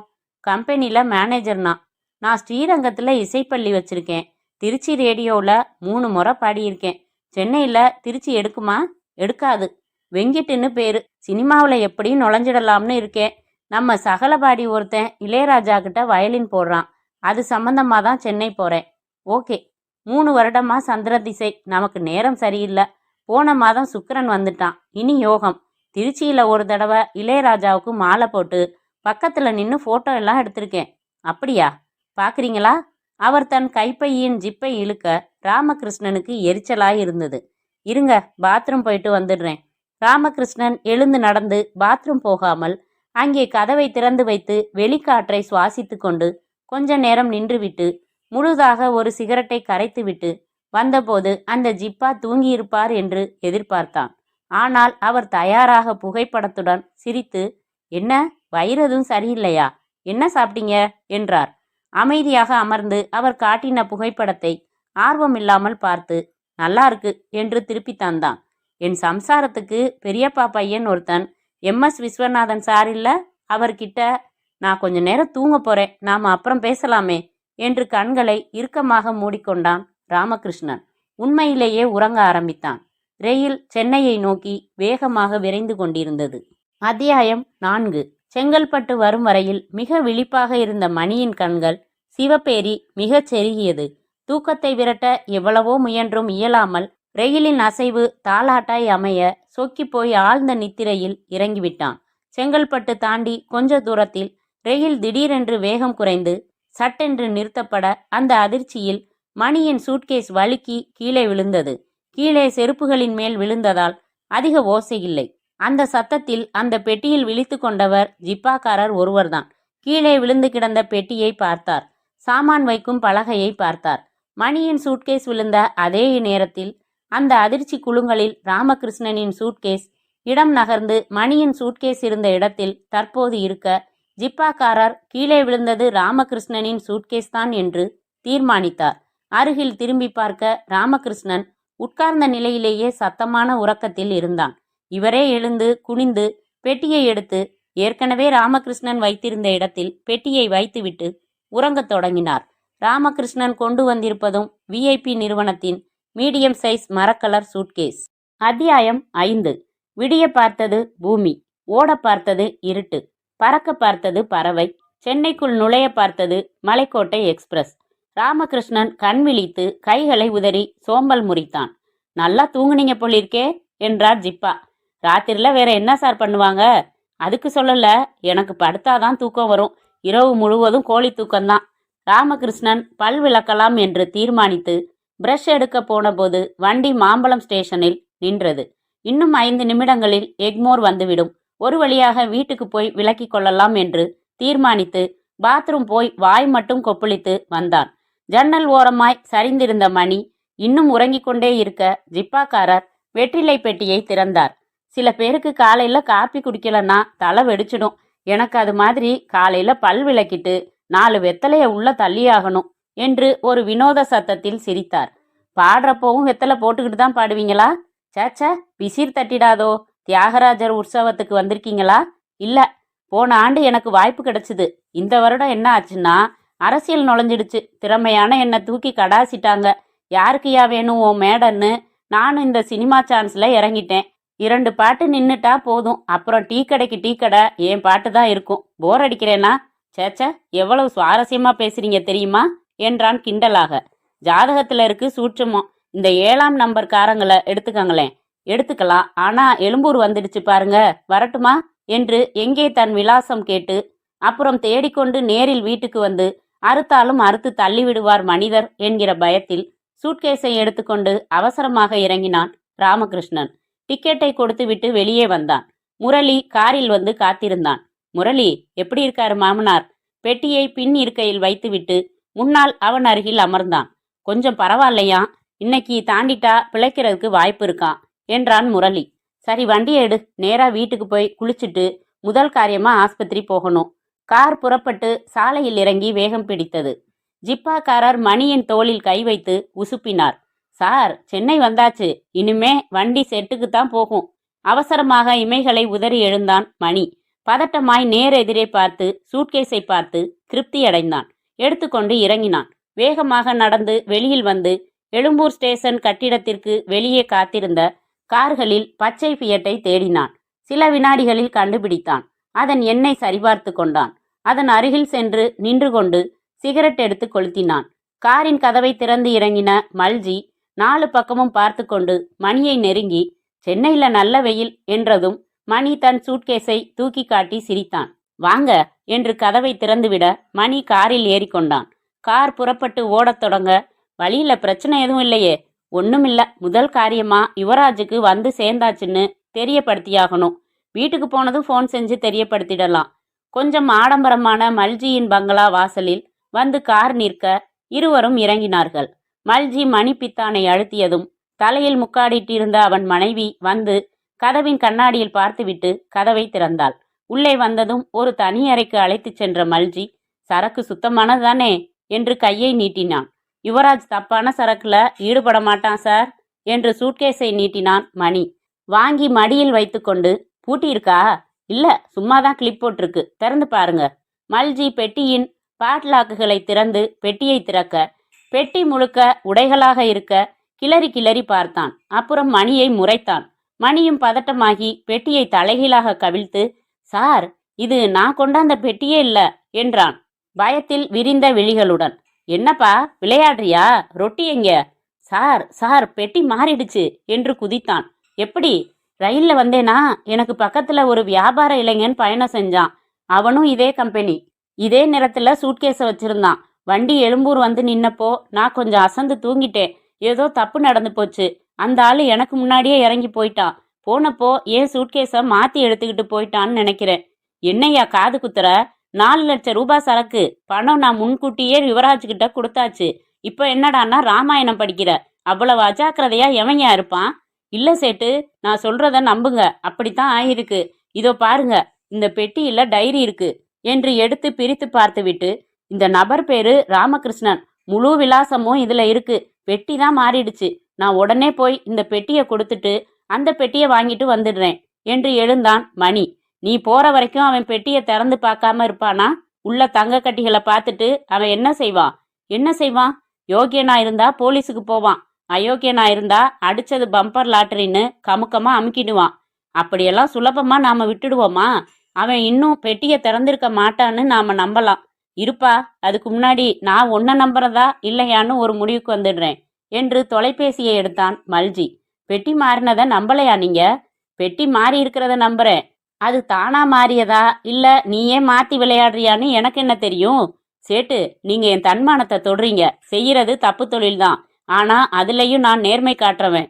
உங்களையும் யுவராஜையும் ஏமாத்திட்டு சரக்கோட நான் தப்பிக்கணும்னு நினைச்சா அதை செயல்படுத்துறது சுலபம். இப்படி உங்ககிட்ட நாடகம் ஆட வேண்டிய அவசியம் இல்ல. இருப்பா, பதட்டப்படாத. பெட்டி மாறிப்போன சமாச்சாரத்தையாவது யுவராஜ் கிட்ட தெரிவிக்கலாம் இல்லையா? மல்ஜி திருச்சியின் எண்களை சுழற்றினான். மணி முறைப்புடன் திரும்பி அமர்ந்தான். ஹலோ, யுவராஜா பேசுறது? ஆமா மல்ஜி. என்ன, மணி வந்துட்டானா? மணி வந்தாச்சு, பெட்டி தான் இல்ல. என்ன சொல்றீங்க? ரெயில்ல உங்க ஆள் கொண்டாந்த பெட்டி மாதிரியே ஒரு ஆள் எடுத்துட்டு வந்தானா. இறங்குறப்போ அதை விட்டுட்டு இறங்கிட்டானா. அவனோட துணிமணி பெட்டியை எடுத்துட்டு வந்து என்கிட்ட புலம்புறான் உங்க ஆள். என்னது, பெட்டி எப்படி மாறும்? அதான் எனக்கும் புரியல. உங்க ஆள் எப்படி? தங்கமான ஆளு, அதுல சந்தேகமே இல்ல. யுவராஜ், இந்த மாதிரி குழப்பம் எனக்கு பிடிக்கல. 4 லட்சம் ரூபாய் சரக்கு, வெறும் விளையாட்டு இல்ல. நீங்க என்ன செய்வீங்களோ எனக்கு தெரியாது. 2 நாள்ல வேற சரக்கு கொடுத்துடுங்க. இல்லைன்னா என் பணத்தை திருப்பி கொடுத்துடுங்க. பதறாதீங்க மல்ஜி, உங்க பணத்துக்கு மோசம் செய்ய மாட்டோம். மணி பக்கத்துல இருக்கானா? இருக்கான், அவனை பேச சொல்லுங்க. இந்தாப்பா, உன் கூட பேசணுமா? வாங்கி ஹலோ யுவா என்றான் மணி. என்னையா அது சிக்கல்? தப்பு என் பேர்ல தான் யுவா, மன்னிச்சுக்கோ. விடிய காலையில கொஞ்சம் அசந்துட்டேன். பெட்டி எப்படியோ மாறிடுச்சு. மாத்தி எடுத்துட்டு போனவன் விலாசம் அவன் பெட்டியில இருக்கு. அதை மறுபடி கைப்பற்ற வேண்டியது ஏன் பொறுப்பு. இரு, அவசரப்படாத. இந்த பெட்டி மாறினது எதேச்சையா நடந்ததா இல்ல எவனாச்சும் திட்டம் போட்டு நடத்தியிருக்கானா? எதேச்சையா தான் நடந்திருக்கு. திட்டம் போட்டு செய்யறவனா இருந்தா தனது விலாசத்தை விபரத்தை எல்லாம் தனது பெட்டியில விட்டு வைப்பானா? இப்ப என்ன செய்ய போற? அவன் விலாசத்துல நேரா அவனை சந்திக்க போறேன். அவன் இன்னும் திறந்து பார்த்திருக்க மாட்டான்னு நம்புறேன். என்ன மணி, இந்த தடவை இவ்வளவு பெரிய சிக்கல் பண்ணிட்ட. சரி, ஜாக்கிரதையா முயற்சி பண்ணு, மாட்டிக்காத. சந்தர்ப்பத்துக்கு தகுந்த மாதிரி நடந்துக்கோ. மல்ஜி வீட்டுல தங்கு. நான் உடனே புறப்பட்டு அங்க வர்றேன். மேற்கொண்டு என்ன செய்யலான்னு யோசிக்கலாம். சரி வா, கவலைப்படாத, மீட்டிடலாம். அது ஏன் பொறுப்பு என்று தொலைபேசியை வைத்துவிட்டு மல்ஜியை பார்த்தான் மணி. இன்னும் 1 மணி நேரத்துல நம்ம சரக்கோட வர்றேன். இருப்பா, இந்த பெட்டியில அவன் விலாசம் இருக்கிற மாதிரி அந்த பெட்டியில நம்மள ஒன்ன யாரையாச்சும் அடையாளம் காட்டுற மாதிரி ஏதாச்சும் இருக்கா? இல்ல, அதெல்லாம் ரொம்ப ஜாக்கிரதை. நாங்க ஒரே ஒரு பெரிய தேங்காய் பூ துவாலை, அதுக்குள்ள கட்டிகள். அந்த பெட்டியில வேற எதுவுமே இல்ல என்ற மணி இந்த பெட்டியை மூடினான். கையில் எடுத்துக்கொண்டு புறப்பட்டான். அத்தியாயம் 6. ராமகிருஷ்ணனின் வீடு அடையாறில் கடற்கரைக்கு சமீபமாக நாகரிகமாய் இருந்தது. அதன் வாசலில் வந்து காரை நிறுத்தினான் முரளி. எங்கடா வீட்டு சாவி? இதோ என்று போய் பூட்டை திறந்தான் முரளி. ராமகிருஷ்ணன் சூட்கேஸை எடுத்துக்கொண்டு உள்ளே வந்தான். நான் புறப்படட்டுமா ராம்? ஒரு விளம்பர கம்பெனில கொஞ்சம் வேலை இருக்கு என்றான் முரளி. ஃபோன் பண்ணி அந்த வேலையெல்லாம் தள்ளி போட்டுடு. இப்போ என் கூட நீயும் ஆஸ்பத்திரிக்கு வரணும். என்ன மாட்டேன்னு சொன்னா விட்டுடுவியா என்ன? நான் 10 நிமிஷத்துல குளிச்சுட்டு வந்துடுறேன். நீ ஆஸ்பத்திரிக்கு ஃபோன் பண்ணி நான் வந்துட்டேன், இன்னும் 10 நிமிஷத்துல அங்க வர்றேன்னு சொல்லிடு. சரி. நான் உனக்கு நண்பனா காரியதரிசியா? படிகளில் ஏறிக்கொண்டே திரும்பி என்ன சொன்ன என்றான் ராம். ஒண்ணுமில்ல, நீ குளிச்சுட்டு வா. ராமகிருஷ்ணன் மாடியில் தன் படுக்கை அறைக்கு வந்து சூட்கேஸை கட்டிலில் வீசிவிட்டு சட்டையை கழற்றினான். அறையுடன் ஒட்டி இருந்த குளியல் அறை சென்று கால் மணியில் திரும்பி அலமாரியை திறந்து வேறு உடை அணிந்து கொண்டான். தலை சீவிக்கொண்டு புறப்பட்ட அவனுக்கு அந்த சூட்கேஸை திறக்க வேண்டிய அவசியம் ஏற்படவே இல்லை. கீழே இறங்கி வந்தான். போன் செய்தியா முரளி? புத்தகம் படித்து கொண்டிருந்த முரளி அதை மூடி வைத்துவிட்டு பேசிட்டேன், போலாமா என்று எழுந்தான். இப்போ எப்படி இருக்கான் மாமனாருக்கு? நினைவு திரும்பல, ஆக்சிஜன் கொடுத்துக்கிட்டு இருக்காங்களாம். வீட்டை பூட்டி கொண்டு காரில் ஏறிக்கொண்டார்கள். அடடா என்றான் ராமகிருஷ்ணன். என்ன, என்னோட மணிப்பர்ஸ் எடுத்துக்கலையே? எடுத்துக்கிட்டு வாயேன். உள்ள போய் மாடிக்கு போய் ஊருக்கு கொண்டு போன பெட்டியை திறந்து எடுக்கணும். அப்ப விடு, என்கிட்ட பணம் இருக்கு, வா. கார் புறப்பட்டது. அடையாறு விலாசத்தை நோக்கி ஆட்டோவில் பயணம் செய்த மணி கொஞ்சம் பதட்டமாய் இருந்தான். இப்போது பெட்டியுடன் நேராய் அவன் முன்னால் போய் நிற்பது சரியானதுதானா? அவன் இன்னும் பெட்டியை திறந்து பார்க்கவில்லை என்றால் சரி, எந்த பிரச்சனையும் இல்லை. உடனே விபரம் சொல்லி மாற்றிக்கொண்டு திரும்பிவிடலாம். இதற்குள் அவன் பெட்டியை திறந்திருந்தால் ஒருவன் இந்த மாதிரி சந்தர்ப்பத்தில் என்ன செய்வான்? முதலில் அதிர்ச்சி அடைவான். நிதானமாய் யோசித்து பெட்டி மாறிவிட்டதை உணர்ந்து கொள்வான். அடுத்து என்ன தீர்மானிப்பான்? தங்க கட்டிகளை அமுக்கிவிடலாம் என்றா, வந்தவரை லாபம் என்றா? அப்படி செய்பவன் ஒரு புத்திசாலியாய் இருக்க மாட்டான். ஏனென்றால் தன் விலாசம் விபரம் எல்லாம் கொண்ட டைரி எதிரியின் கையில் இப்போது இருக்கிறது என்பதை உணர்ந்து பார்ப்பான். தங்க கட்டிகள் கடத்தும் ஒரு நபரின் முரட்டுத்தனத்தையும் அவன் கொடூரமாக செயல்படுவான் என்பதையும் நினைத்து பார்ப்பான். பயம் வரும். அதனால் தங்க கட்டிகளை தனதாக்கி கொள்ள நினைக்க மாட்டான். அடுத்த வழி போலீசிடம் ஒப்படைப்பது. அதைத்தான் செய்வான் அவன். இப்போது அவன் அந்த சூட்கேஸை போலீசில் ஒப்படைத்திருந்தால் நான் நேரடியாய் போவது எனக்கு ஆபத்தை தரும். ஒருவேளை இப்படி நான் அதை திரும்பி பெற வரக்கூடும் என்று போலீஸ் எதிர்பார்த்து எனக்காக வலை விரித்து காத்திருந்தால் உடனே மணிக்கு குப்பென்று வியர்த்தது. இப்படி நேரடியாய் போய் நிற்பது அத்தனை சிறந்த யோசனை இல்லை என்று உடனே தீர்மானித்தான். சாலையின் ஓரமாக பார்த்து கொண்டே ஆட்டோவில் பயணம் செய்த மணி சட்டென்று கத்தினான். அந்த பொது தொலைபேசிகிட்ட நிறுத்துப்பா டிரைவர் என்று. ஆட்டோ நின்றதும் இதோ வர்றேன் என்று இறங்கி அந்த பொது தொலைபேசி கூண்டுக்குள் சென்றான். ராமகிருஷ்ணன் வீட்டு தொலைபேசி எண்ணை சுழற்றினான். காத்திருந்தான். மணி அடித்துக்கொண்டே இருந்தது. யாரும் எடுக்கவில்லை. மறுபடி எண்களை சுழற்றினான். மணி விடாமல் அடித்துக்கொண்டே இருந்தது. குழம்பினான். வீட்டில் யாரும் இல்லை. என்னோடுதானே அவனும் எழும்பூரில் இறங்கி இருக்க வேண்டும். நேராக வீட்டிற்குத்தானே வந்திருக்க வேண்டும். போனை எடுப்பதற்கு கூட யாரும் இல்லை என்றால் வீட்டில் எவரும் இல்லை. எங்கே போனார்கள்? அந்த பெட்டியுடன் போலீஸுக்கு போயிருக்கலாம். திரும்ப வந்து ஆட்டோவில் ஏறிக்கொண்டு ஆட்டோவை திருப்புப்பா, நாம புறப்பட்ட இடத்துக்கே போ. கொஞ்ச நேரத்தில் பெட்டியுடன் மறுபடி மல்ஜி வீட்டிலேயே இருந்தான் மணி. மல்ஜி வேகமாக வந்து கேட்டான். என்ன இவ்வளவு சீக்கிரம் வந்துட்ட? பெட்டியை வாங்கிட்டியா? இல்ல, போன் செஞ்சு பார்த்தேன், வீட்டுல யாரும் இல்ல. ரெண்டாவது, நான் இந்த பெட்டியோட போறது சரியா படல. தனியா போறேன். அங்க என்ன சூழ்நிலைன்னு வீட்டுக்குள்ள போகாம வெளியில இருந்தே தெரிஞ்சுக்கிறேன். அதுக்கப்புறம் தான் நேர்ல போகணும். என்னமோ செய். வரேன் மல்ஜி. மறுபடி புறப்பட்டு வேறு ஆட்டோவை அமர்த்தி கொண்டான். அத்தியாயம் 7. ஆற்காடு சாலையில் பிரம்மாண்டமாய் நின்றிருந்தது விஜயா ஆஸ்பத்திரி. கார்களை நிறுத்துமிடத்தில் நிறுத்தினான் ராமகிருஷ்ணன். நீ வந்திருக்கியா முரளி இங்க? இல்ல ராம். எந்த பிரிவில் இருக்காரு மாமா? விசாரணை பகுதியில கேட்டுக்கலாம், வா. இருவரும் விசாரணை பகுதிக்கு வந்தார்கள். அந்த ஆஸ்பத்திரியில் எந்த பகுதி எங்கே இருக்கிறது என்பதற்கு விவரமான வரைபடம் இருந்தது. வரவேற்பு பெண் குறிப்புகளை பார்த்து ஸ்பெஷல் வார்டியன் 16 என்று தகவல் சொல்லி அதற்கு எப்படி போக வேண்டும் என்று வழியும் சொன்னாள். நன்றி சொல்லி உள்ளே நடக்க திரும்பின இடமெல்லாம் கவலை தோய்ந்த முகத்துடன் மக்களும் டாக்டர்களுமாக சம விகிதத்தில் இருப்பார்கள் போலிருந்தது. மாடிகள் ஏறி அந்த விசேஷ வார்டுகள் பகுதிக்கு வர எண் 16 வெளியே மாதவி ரம்யாவை தூக்கி வைத்துக்கொண்டு நிற்க அருகே அவள் அம்மாவும் அண்ணியும் நின்றார்கள். மாதவி, எப்படி இருக்கு அப்பாவுக்கு என்றான் நெருங்கி. பயமா தாங்க இருக்கு, டாக்டர் நம்பிக்கையா சொல்லல. தன் மாமியாரை பார்த்து சொன்னான். தைரியமா இருங்க, எல்லாம் சரியாயிடும், வாங்க போய் பார்க்கலாம். உள்ள பெரிய டாக்டர் வந்து பார்த்துக்கிட்டு இருக்காரு, அதான் வெளியில இருக்கோம். சரி, அவர் வரட்டும் என்று மாதவியிடம் இருந்து ரம்யாவை வாங்கி கொண்டே அவர்கள் எப்போது சென்னை வந்தார்கள், வலி எப்போது ஏற்பட்டது, எப்போது ஆஸ்பத்திரியில் சேர்த்தார்கள் என்று அக்கறையாக விபரங்கள் கேட்டுக்கொண்டான். கொஞ்ச நேரத்தில் கதவு திறந்து ஒரு நர்ஸ் வெளியே வர அவள் பின்னால் உயரமான அந்த டாக்டரும் அவருக்கு உதவி செய்யும் மற்றொரு பெண் டாக்டரும் வெளியே வர ராமகிருஷ்ணன் அணுகி வணக்கம் வைத்தான். டாக்டர், நான் அவருக்கு மருமகன். எப்படி இருக்கு அவருக்கு? இது 2வது தடவை ஏற்பட்டிருக்கிற மாரடைப்புங்கிறதால கொஞ்சம் அதிகமாவே பாதிக்கப்பட்டிருக்காரு. மூச்சு விடுறதுல ரொம்ப சிரமப்படுறாரு. அதனால ஆக்சிஜன் கொடுத்துருக்கோம். தீவிரமான முறையில தான் சிகிச்சை தர்றோம். திடீர்னு பொலிவு பெற்று தேரவும் வாய்ப்பு இருக்கு. சட்டுன்னு நிலைமை மாறி உணர்வு திரும்ப வராத நிலைமையிலேயே நாம விரும்பாத சம்பவம் நடக்கவும் வாய்ப்பு இருக்கு. காலையில தான் என்னால தீர்மானமா எதையும் சொல்ல முடியும். ஆப்ரேஷன் எதுவும் தேவைப்பட்டாலும் நீங்க 68 வயசாச்சு அவருக்கு. ரொம்ப யோசனை செஞ்சுதான் நாங்க முடிவெடுக்கணும். நாளைக்கு பார்க்கலாம். அவர் அகன்றதும் அந்த தனியறைக்குள் நுழைந்தார்கள். படுக்கையில் கண்மூடி மல்லாந்திருந்த அவன் மாமனாரின் மூக்கிலும் கையிலும் டியூபுகள் செருகப்பட்டிருந்தன.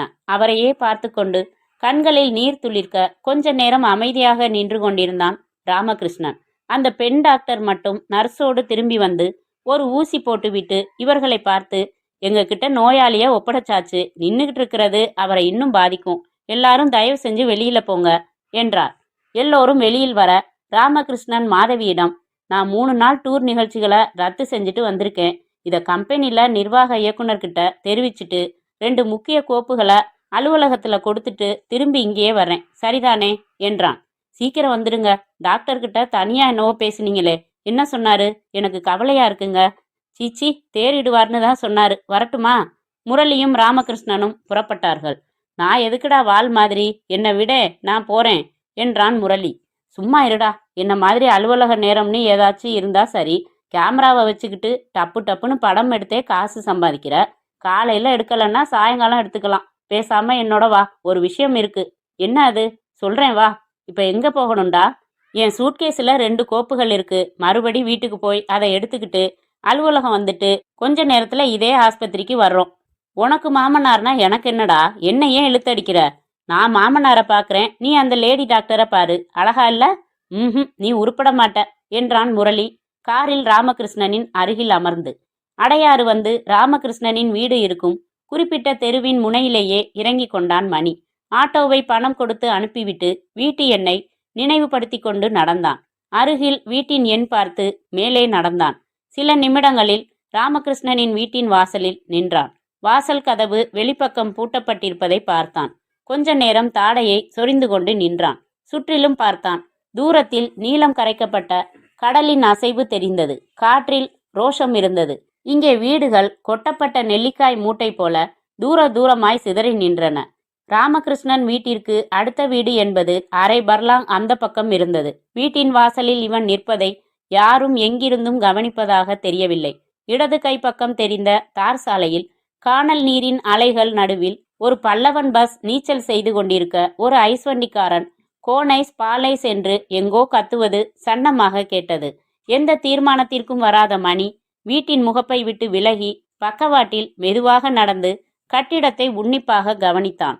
முதல் மாடியில் இருந்த 2 ஜன்னல்களில் ஒன்றின் கதவுகள் திறந்திருந்தன. மொட்டை மாடியில் தொலைக்காட்சிக்கான ஆண்டனா தெரிந்தது. ஜன்னல் உள்ள அது ஒரு அறையாக இருக்கலாம் என்று யூகித்தான். கீழே தரைமட்டத்தில் இருந்த அத்தனை ஜன்னல்களும் சாத்தப்பட்டிருந்ததால் மேலே திறந்திருந்த அந்த ஜன்னல் வழியாக உள்ளே பார்க்க நினைத்தான் மணி. கண்களை மேலும் ஓட்டினான். ஜன்னலுக்கு அருகாமையில் மொட்டை மாடியின் தண்ணீர் வடிவதற்கான சிமெண்ட் பைப் கீழே இறங்கியது. சுற்றிலும் ஒரு தரம் பார்த்து கொண்டான். ஐஸ் வண்டிக்காரனின் சத்தம் முன்னைவிட மிகவும் தேய்ந்து போயிருக்க, அதை தவிர தெருவில் ஒரு சைக்கிள் நடமாட்டம் கூட இல்லாமல் இருந்தது. தனது செருப்புகளை கழற்றி கீழே போட்டான். கைக்குட்டை எடுத்து உள்ளங்கையின் வியர்வையை துடைத்து கொண்டு தரையில் இருந்து கொஞ்சம் மணல் எடுத்து கைகளில் தேய்த்து கொண்டு அந்த ஜன்னல் பைப்பை அணுகினான். மின்சார வாரியத்தைச் சேர்ந்த தேர்ந்த லைன்மேனை போல சரசர என்று பைப்பில் ஏறத் தொடங்கினான். அந்த திறந்திருந்த ஜன்னல் இருக்கும் உயரம் வரை ஏறின பிறகு ஜன்னலில் ஒரு கம்பியை பிடித்து கொண்டான். கொஞ்சம் ஆசுவாசப்படுத்தி கொண்டு உள்ளே பார்த்தான். அது ராமகிருஷ்ணனின் படுக்கை அறை. மணியின் கண்களில் உள்ளே கட்டிலின் மேல் கிடந்த அந்த மரக்கலர் சூட்கேஸ் கண்களில் பட்டுவிட உடனடியாய் மலர்ந்தான். சந்தேகமே இல்லை, அதே சூட்கேஸ் தான் யோசித்தான் மணி. அறையை மறுபடி உன்னிப்பாய் பார்க்க இரவு ரயில் பயணத்தின் போது ராமகிருஷ்ணன் அணிந்திருந்த உடைகள் சற்று தள்ளி ஒரு ஸ்டாண்டில் கிடந்தது. சூழ்நிலையை பார்க்கும்போது அவன் இன்னும் சூட்கேஸை திறந்து பார்க்கவில்லை என்றுதான் பட்டது. வீட்டுக்கு வந்து சேர்ந்த உடனேயே வேறு ஏதோ அவசர வேலை ஏற்பட்டு விட்டதால் சூட்கேஸை அப்படியே போட்டுவிட்டு புறப்பட்டு போயிருக்க வேண்டும். அல்லது சூட்கேஸை திறந்து பார்த்து தங்க கட்டிகளை பார்த்து பிரமித்து போலீஸ் ஸ்டேஷனுக்கு சென்றிருக்கலாமோ? வாய்ப்பில்லை. காரணம், அப்படி செல்வதானால் சூட்கேஸை கையுடன் எடுத்து சென்றிருப்பான். இல்லை என்றால் வீட்டில் தொலைபேசி இருப்பதால் ஒரு போன் செய்தாலே போதுமானது. போன் செய்யாமல் நேரில் போய் சொல்ல தீர்மானித்து போலீஸ் ஸ்டேஷன் போயிருந்தாலும் இப்படி பெட்டியை அலட்சியமாய் கட்டிலின் மேல் போட்டுவிட்டு யாரும் போக மாட்டார்கள். எனவே ராமகிருஷ்ணன் இன்னும் சூட்கேஸை திறக்கவில்லை. இதோ நான் கொண்டு வந்த சரக்கு நிறைந்த பெட்டி. எனக்கும் இந்த சூட்கேஸிற்கும் நடுவில் வெறும் 15 அடி தூரமே. நடுவில் தடையாய் நிற்பது இந்த ஜன்னல் மட்டும். மணி ஜன்னலை கவனித்தான். அது இரும்பு கம்பிகளில் டிசைன் வேலை செய்யப்பட்டு வலுவாக இருந்தது.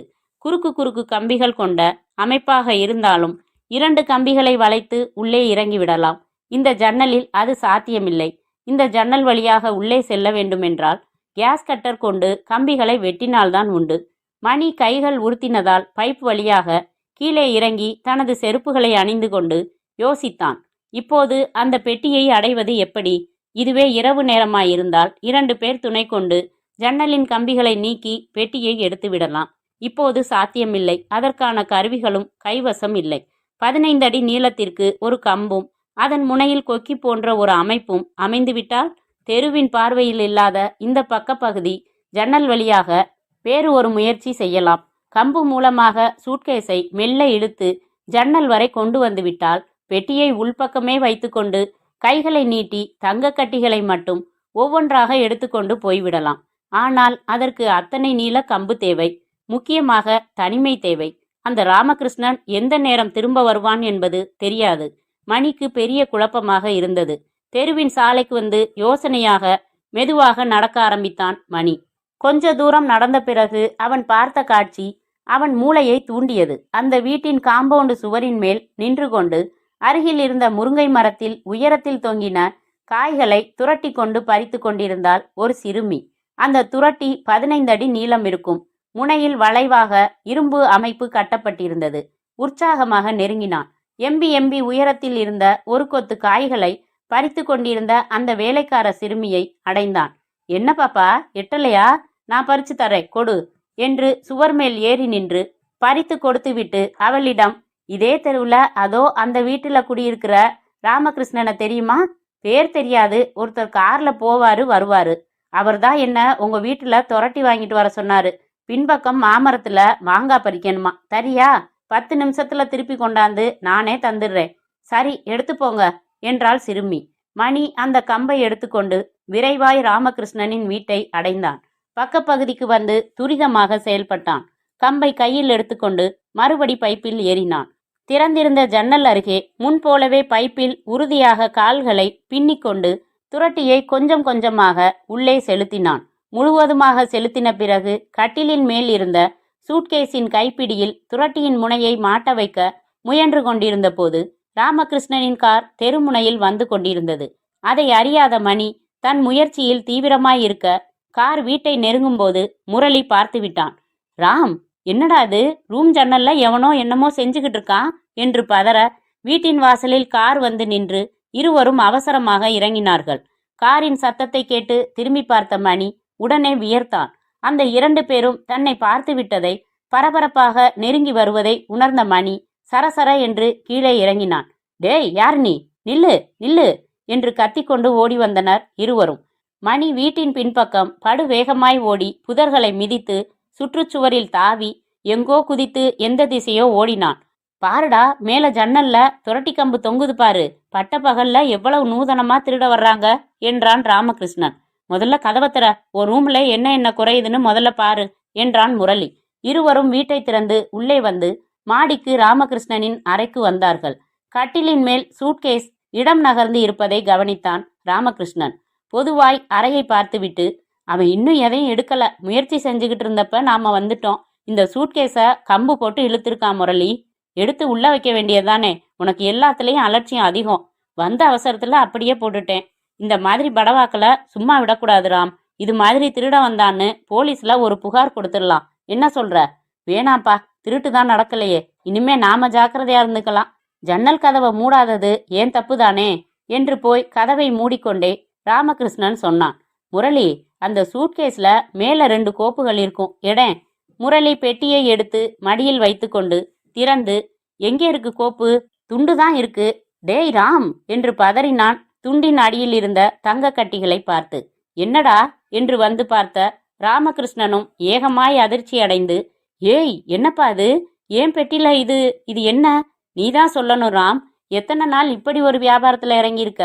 விளையாடாத முரளி என்று பெட்டியை ஆராய்ந்த ராம். அட பாவி, இது என் பெட்டியே இல்லடா. என் உடை ஒன்று கூட காணோம். ஃபைல்ஸு, புக்ஸு, சோப்பு, சீப்பு, டைரி, பேனா எதுவுமே இல்லையே. இரு வர்றேன். என் பெட்டியில கால் பகுதியில ஒரு பெரிய கோடு விழுந்திருக்கும் என்று புரட்டி பார்த்து, இல்லவே இல்லை, இது என் பெட்டி இல்லை. கடவுளே, இதெல்லாம் என்ன? அசல் தங்க கட்டிகளா? பார்த்தா தெரியல உனக்கு? இதைத்தான் பிஸ்கட்னு சொல்றது. இது உன் பெட்டி இல்லைன்னா உன் பெட்டி எங்க? இது எப்படி இங்கே வந்துச்சு? அதானே எனக்கும் புரியல. இரு இரு சொல்றேன். நேத்து திருச்சியிலேருந்து புறப்பட்டேனா, நான் ஏறின ரயில் பெட்டியில நான் சூட்கேஸை வச்ச இடத்துல இன்னொரு சூட்கேஸ் இருந்தது. அதை கொஞ்சம் நகர்த்திட்டு என்னோடத வச்சேன். அதுவும் இதுவும் ஒரே மாதிரி பெட்டி போல இருக்கு. நடுவில் எப்படி மாறுச்சுன்னு தெரியல. நான் நல்லா தூங்கிட்டேன். எழும்பூர்ல இறங்குறப்போ பெட்டியை மாற்றி எடுத்துட்டு வந்துட்டேன் போலிருக்கு. அப்படித்தான் இருக்கணும் ராம். வேற எந்த வகையிலையும் பெட்டி மாற சாத்தியமில்லை. இப்போ என்ன செய்யலாம் முரளி? கொண்டு போய் வித்துடலாமா? அதெல்லாம் தயாரா நிறைய ஆள் இருக்கு. சீ, உளராத முரளி, சும்மா விளையாட்டுக்கு சொன்னேன் ராம். இப்போ புரியுதா? வந்தவன் திருட இல்ல, இந்த பெட்டியை விட்ட கடத்தல்காரன் தான். ரொம்ப சரி முரளி. அவன் ஓடினப்போ கூட அவன் முகஜாடை நான் எங்கேயோ பார்த்த மாதிரி இருந்துச்சு. இப்போ ஞாபகம் வந்துருச்சு. என் பக்கத்துல உட்காந்து பயணம் செஞ்சவன் தான் அவன். அது சரி, என் விலாசம் எப்படி தெரியும் இவனுக்கு? அவன் பெட்டி உன்கிட்ட வந்த மாதிரி உன் பெட்டி இப்போ அவன் கையில இருக்கும் இல்லையா? அதுல உன் விலாசம் இல்லையா? இருக்கு. அதை வச்சுதான் வந்திருக்கணும். வந்தவன் வீடு பூட்டி இருந்ததை பார்த்துட்டு, ஜன்னல் திறந்து இருக்கிறத பார்த்துட்டு ஏறி பெட்டியை பார்த்துட்டான். எங்கேயோ துரட்டி செட்டப் செஞ்சுட்டு வந்தப்பதான் நாம வந்துட்டோம். முரளி, இது என்னடா பிரச்சனை ஆயிடுச்சு? என்ன பிரச்சனை இப்போ உனக்கு? இப்ப என்ன பண்றதுன்னு புரியலையே. போலீஸுக்கு தகவல் தந்துட வேண்டியதுதான். அதனால அந்த கடத்தல்காரன் கோபமடைய மாட்டானா? அதுக்காக என்ன செய்ய சொல்ற? பெட்டியை மூடி பேசாம வச்சுக்குவோம். அவன் திரும்ப பெட்டியை வாங்குறதுக்காக எப்படியாச்சும் நம்மளோட தொடர்பு வச்சுக்குவான். அவன் பெட்டியை கொடுத்துட்டு நம்ம பெட்டியை வாங்கிக்கலாம். பிரச்சனை இல்லாம போயிடும். அப்ப மட்டும் பிரச்சனை இல்லைன்னு எப்படி நினைக்கிற நீ? தான் கடத்தல்காரங்கிற விஷயம் உனக்கு தெரிஞ்சு போச்சுங்கிறதுக்காக உனக்கு தொந்தரவு எதுவும் தரமாட்டானா? என்னடா பயமுறுத்துற? பயமுறுத்தல ராம். எல்லா வாய்ப்புகளையும் யோசிச்சு பார்க்குறேன். எப்படியும் அவனால உனக்கு தொல்லை வரலாம். அதனால இந்த கட்டத்திலேயே போலீஸ்கிட்ட சொல்லிடுறதுதான் சிறந்தது. அவனை அவங்க பிடிக்கிறதுக்கு நிறைய வாய்ப்பு இருக்கு. ஏராளமா தடயங்களை விட்டுட்டு போயிருக்கான். ராமகிருஷ்ணன் யோசித்தான், தீர்மானித்தான். சரி முரளி, நீ போலீஸுக்கு ஃபோன் செய் என்றான். அத்தியாயம் 8. இன்ஸ்பெக்டர் வரதராஜன் சிகப்பாய் இருந்தார். புதிய மாடல் கெடிகாரம் கட்டியிருந்தார். தாடையில் ஒற்றை பருவும் அந்த பருவின் மேல் ஒற்றை ரோமமும் இருக்க ராமகிருஷ்ணன் சொல்வதையெல்லாம் பொறுமையாக கேட்டார். திடீரென்று குறுக்கிட்டார். முதல்ல உங்க அறைக்கு போகலாம், மிச்சத்தை அப்புறம் சொல்லுங்க என்றவர் தன்னோடு வந்திருந்த 2 கான்ஸ்டபிள்களையும் துணைக்கு அழைத்து கொண்டு ராமகிருஷ்ணனையும் முரளியையும் தொடர்ந்தார். அறைக்குள் நுழைந்ததும் கட்டிலின் மேல் இருந்த பெட்டியை காட்டி, இந்த பெட்டியா என்றார். ஆமா சார். நெருங்கி மிக நளினமாக அதிகம் விரல்கள் படாமல் திறந்தார். டவலை நீக்கி அதன் அடியில் இருந்த தங்க பிஸ்கெட்டுகளில் ஒன்றை எடுத்து அதன் முத்திரையை ஊன்றி பார்த்தார். திரும்ப வைத்துவிட்டு, இந்த ஜன்னல் தானா என்று நெருங்கி அதன் கிரில் வேலைப்பாடுகளில் ஒரு கம்பியில் சிக்கி தொங்கின துரட்டியை கவனித்தார். நல்ல ஒரு தடயத்தை விட்டு இருக்கான் நமக்கு. இதுல அவன் கைரேகை நிச்சயமா கிடைக்கும் என்றார். இதை தவிர அந்த பக்கம் அவனோட செருப்புகளும் தரையில கிடக்குது சார். அவசரத்துல அப்படியே போட்டுட்டு ஓடிட்டான். அடடே, ரொம்ப நல்லதா போச்சு. இப்போ முதல் காரியமா நமக்கு ரேகை நிபுணர்கள் உதவி வேணும். தொலைபேசி இருக்கா இங்க? கீழே இருக்கு சார், வாங்க போகலாம். கீழே வந்தார்கள். தொலைபேசியை எடுத்து எண்கள் சுழற்றி பேசினார். தன்னை அறிமுகப்படுத்தி கொண்டார். அந்த வீட்டின் விலாசம் சொன்னார். உடனடியாக ரேகை நிபுணர்களை அனுப்ப சொல்லி கேட்டுக்கொண்டார். வைத்தார். வாங்க அந்த செருப்புகளை பார்க்கலாம். எல்லோரும் வீட்டிற்கு வெளியே வந்து பக்கப்பகுதியில் மாடியறையின் ஜன்னலுக்கு நேர் கீழே வந்து நின்றார்கள். சற்று தள்ளி ஒழுங்கற்று கிடந்த ரப்பர் செருப்புகளை முதலில் ஒரு கான்ஸ்டபிள் பார்த்தார். வரதராஜன் நிமிர்ந்து பார்த்தார். சிமெண்ட் குழாயில் நிறைய கை அச்சுகளும் கால் அச்சுகளும் தெரிந்தன. கொஞ்சம் யோசனையில் ஆழ்ந்தார். ராமகிருஷ்ணன், போலீஸ் நாயை கூட கொண்டு வரலான்னு நினைக்கிறேன். அதுக்கு ஏற்பாடு பண்ணிடலாம். அப்புறம் இவ்வளவு நீளமான துரட்டிய அவன் வேலை மெனக்கட்டி எடுத்துக்கிட்டு வந்திருப்பான்னு நினைக்கல. இது உங்க வீட்டு துரட்டி தானா? இல்ல சார், எங்க வீட்டுல துரட்டியே கிடையாது. அப்படின்னா இங்க வந்ததும் யோசனை பண்ணி பக்கத்துல தான் யார் வீட்லயாவது கடன் வாங்கி வந்திருக்கணும். யோகநாதன், இதே தெருவுல ஒரு வீடு விடாம விசாரிச்சுட்டு வா. யார் வீட்டிலாவது துரட்டி ஓசி கொடுத்துருக்காங்களான்னு. ஆமாம்னு சொன்னா அவங்கள இங்க கூட்டிக்கிட்டு வா, நான் விசாரிச்சுக்கிறேன். வாங்க உள்ள போகலாம். மறுபடி வீட்டுக்குள் வந்து அமர்ந்தார்கள்.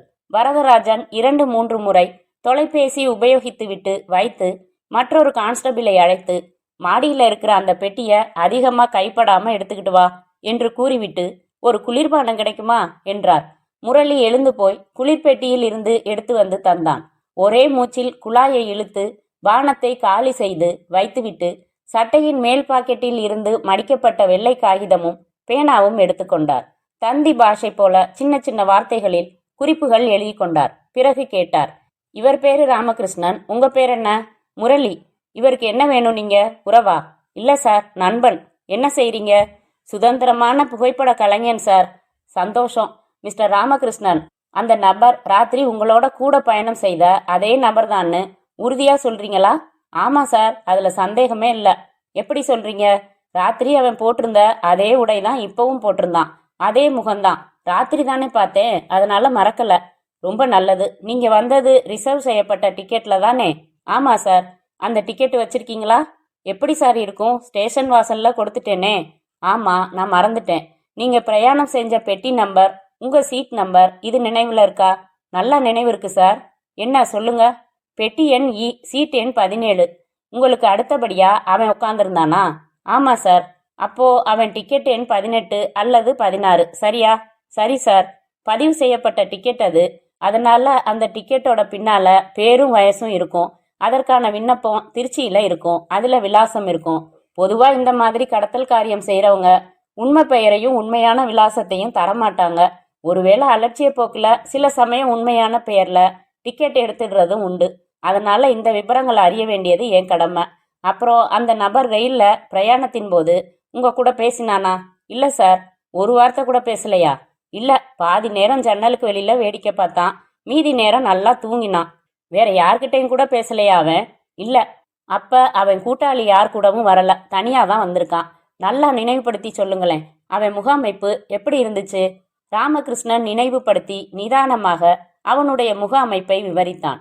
அவன் சொல்ல சொல்ல இன்ஸ்பெக்டர் வரதராஜன் காகிதத்தை குறிப்புகளால் நிறைத்து கொண்டே வந்தார். மிஸ்டர் ராமகிருஷ்ணன், இங்க முடிக்க வேண்டிய வேலைகள் எல்லாம் முடிச்சதும் நீங்க என் கூட வரவேண்டியிருக்கும். இந்த வகை குற்றவாளிகளோட புகைப்படங்களை காட்ட சொல்றேன். இவனை அடையாளம் கண்டுபிடிக்க முடியுதான்னு பாருங்க. சரி சார் என்று ராமகிருஷ்ணன் சொன்னபோது யோகநாதன் என்கிற அந்த கான்ஸ்டபிள் துரட்டி கடன் கொடுத்த அந்த சிறுமியை அழைத்து கொண்டு வந்தார். யார் அந்த பொண்ணு? எதிர்சாரியில 4வது வீட்டுல வேலை பார்க்குற பொண்ணு சார். கொஞ்சம் முன்னாடி இதுகிட்ட தான் அவன் வந்து துரட்டி வாங்கிட்டு வந்திருக்கான். அப்படியா? ஏம்மா இப்படி வா. என்ன உன் பேரு? செல்வி என்றால் நடுங்கும் செல்வி. ஏன் பயப்படுற? உன்னை ஒன்றும் செய்ய மாட்டோம். சும்மா கேட்குற கேள்விக்கு பதில் சொல்லு. உங்க வீட்டில் வந்து துரட்டி கேட்டானா ஒரு ஆளு? ஆமாங்க சார். உனக்கு தெரியுமா அவனை? தெரியாது சார். அப்புறம் எப்படி கொடுத்த? நான் முருங்கைக்காய் பறிச்சுக்கிட்டு இருந்தேன். எனக்கு ஒத்தாசை பண்ணினாரு. அப்புறம் இந்த வீட்டில் கேட்டாங்க, மாங்காய் பறிச்சுட்டு கொண்டாந்து தர்றேன்னு சொன்னாரு. சரின்னு கொடுத்தேன் சார். என்ன ராமகிருஷ்ணன், உங்க வீட்டில் மாமரம் இருக்கா? இல்லையே சார். இவங்க வீட்டில் மாமரம் இல்லைங்கிறது உனக்கு தெரியுமா செல்வி? தெரியாதுங்க. சரி போகட்டும். அவன் எப்படி இருந்தான்? செல்வி விவரித்தாள். ராமகிருஷ்ணன் சொன்னபடியே. அந்த ஆள் உங்ககிட்ட நின்று பேசினானா? ஆமா. வேற ஏதாச்சும் அவன் உடம்புல அடையாளம் கண்டுபிடிச்சியா நீ? என்னங்க ஐயா, கழுத்துல பவுன் சங்கிலி போட்டிருந்தானா? இல்லைங்க சார், மோதிரம் தான் போட்டிருந்தாரு.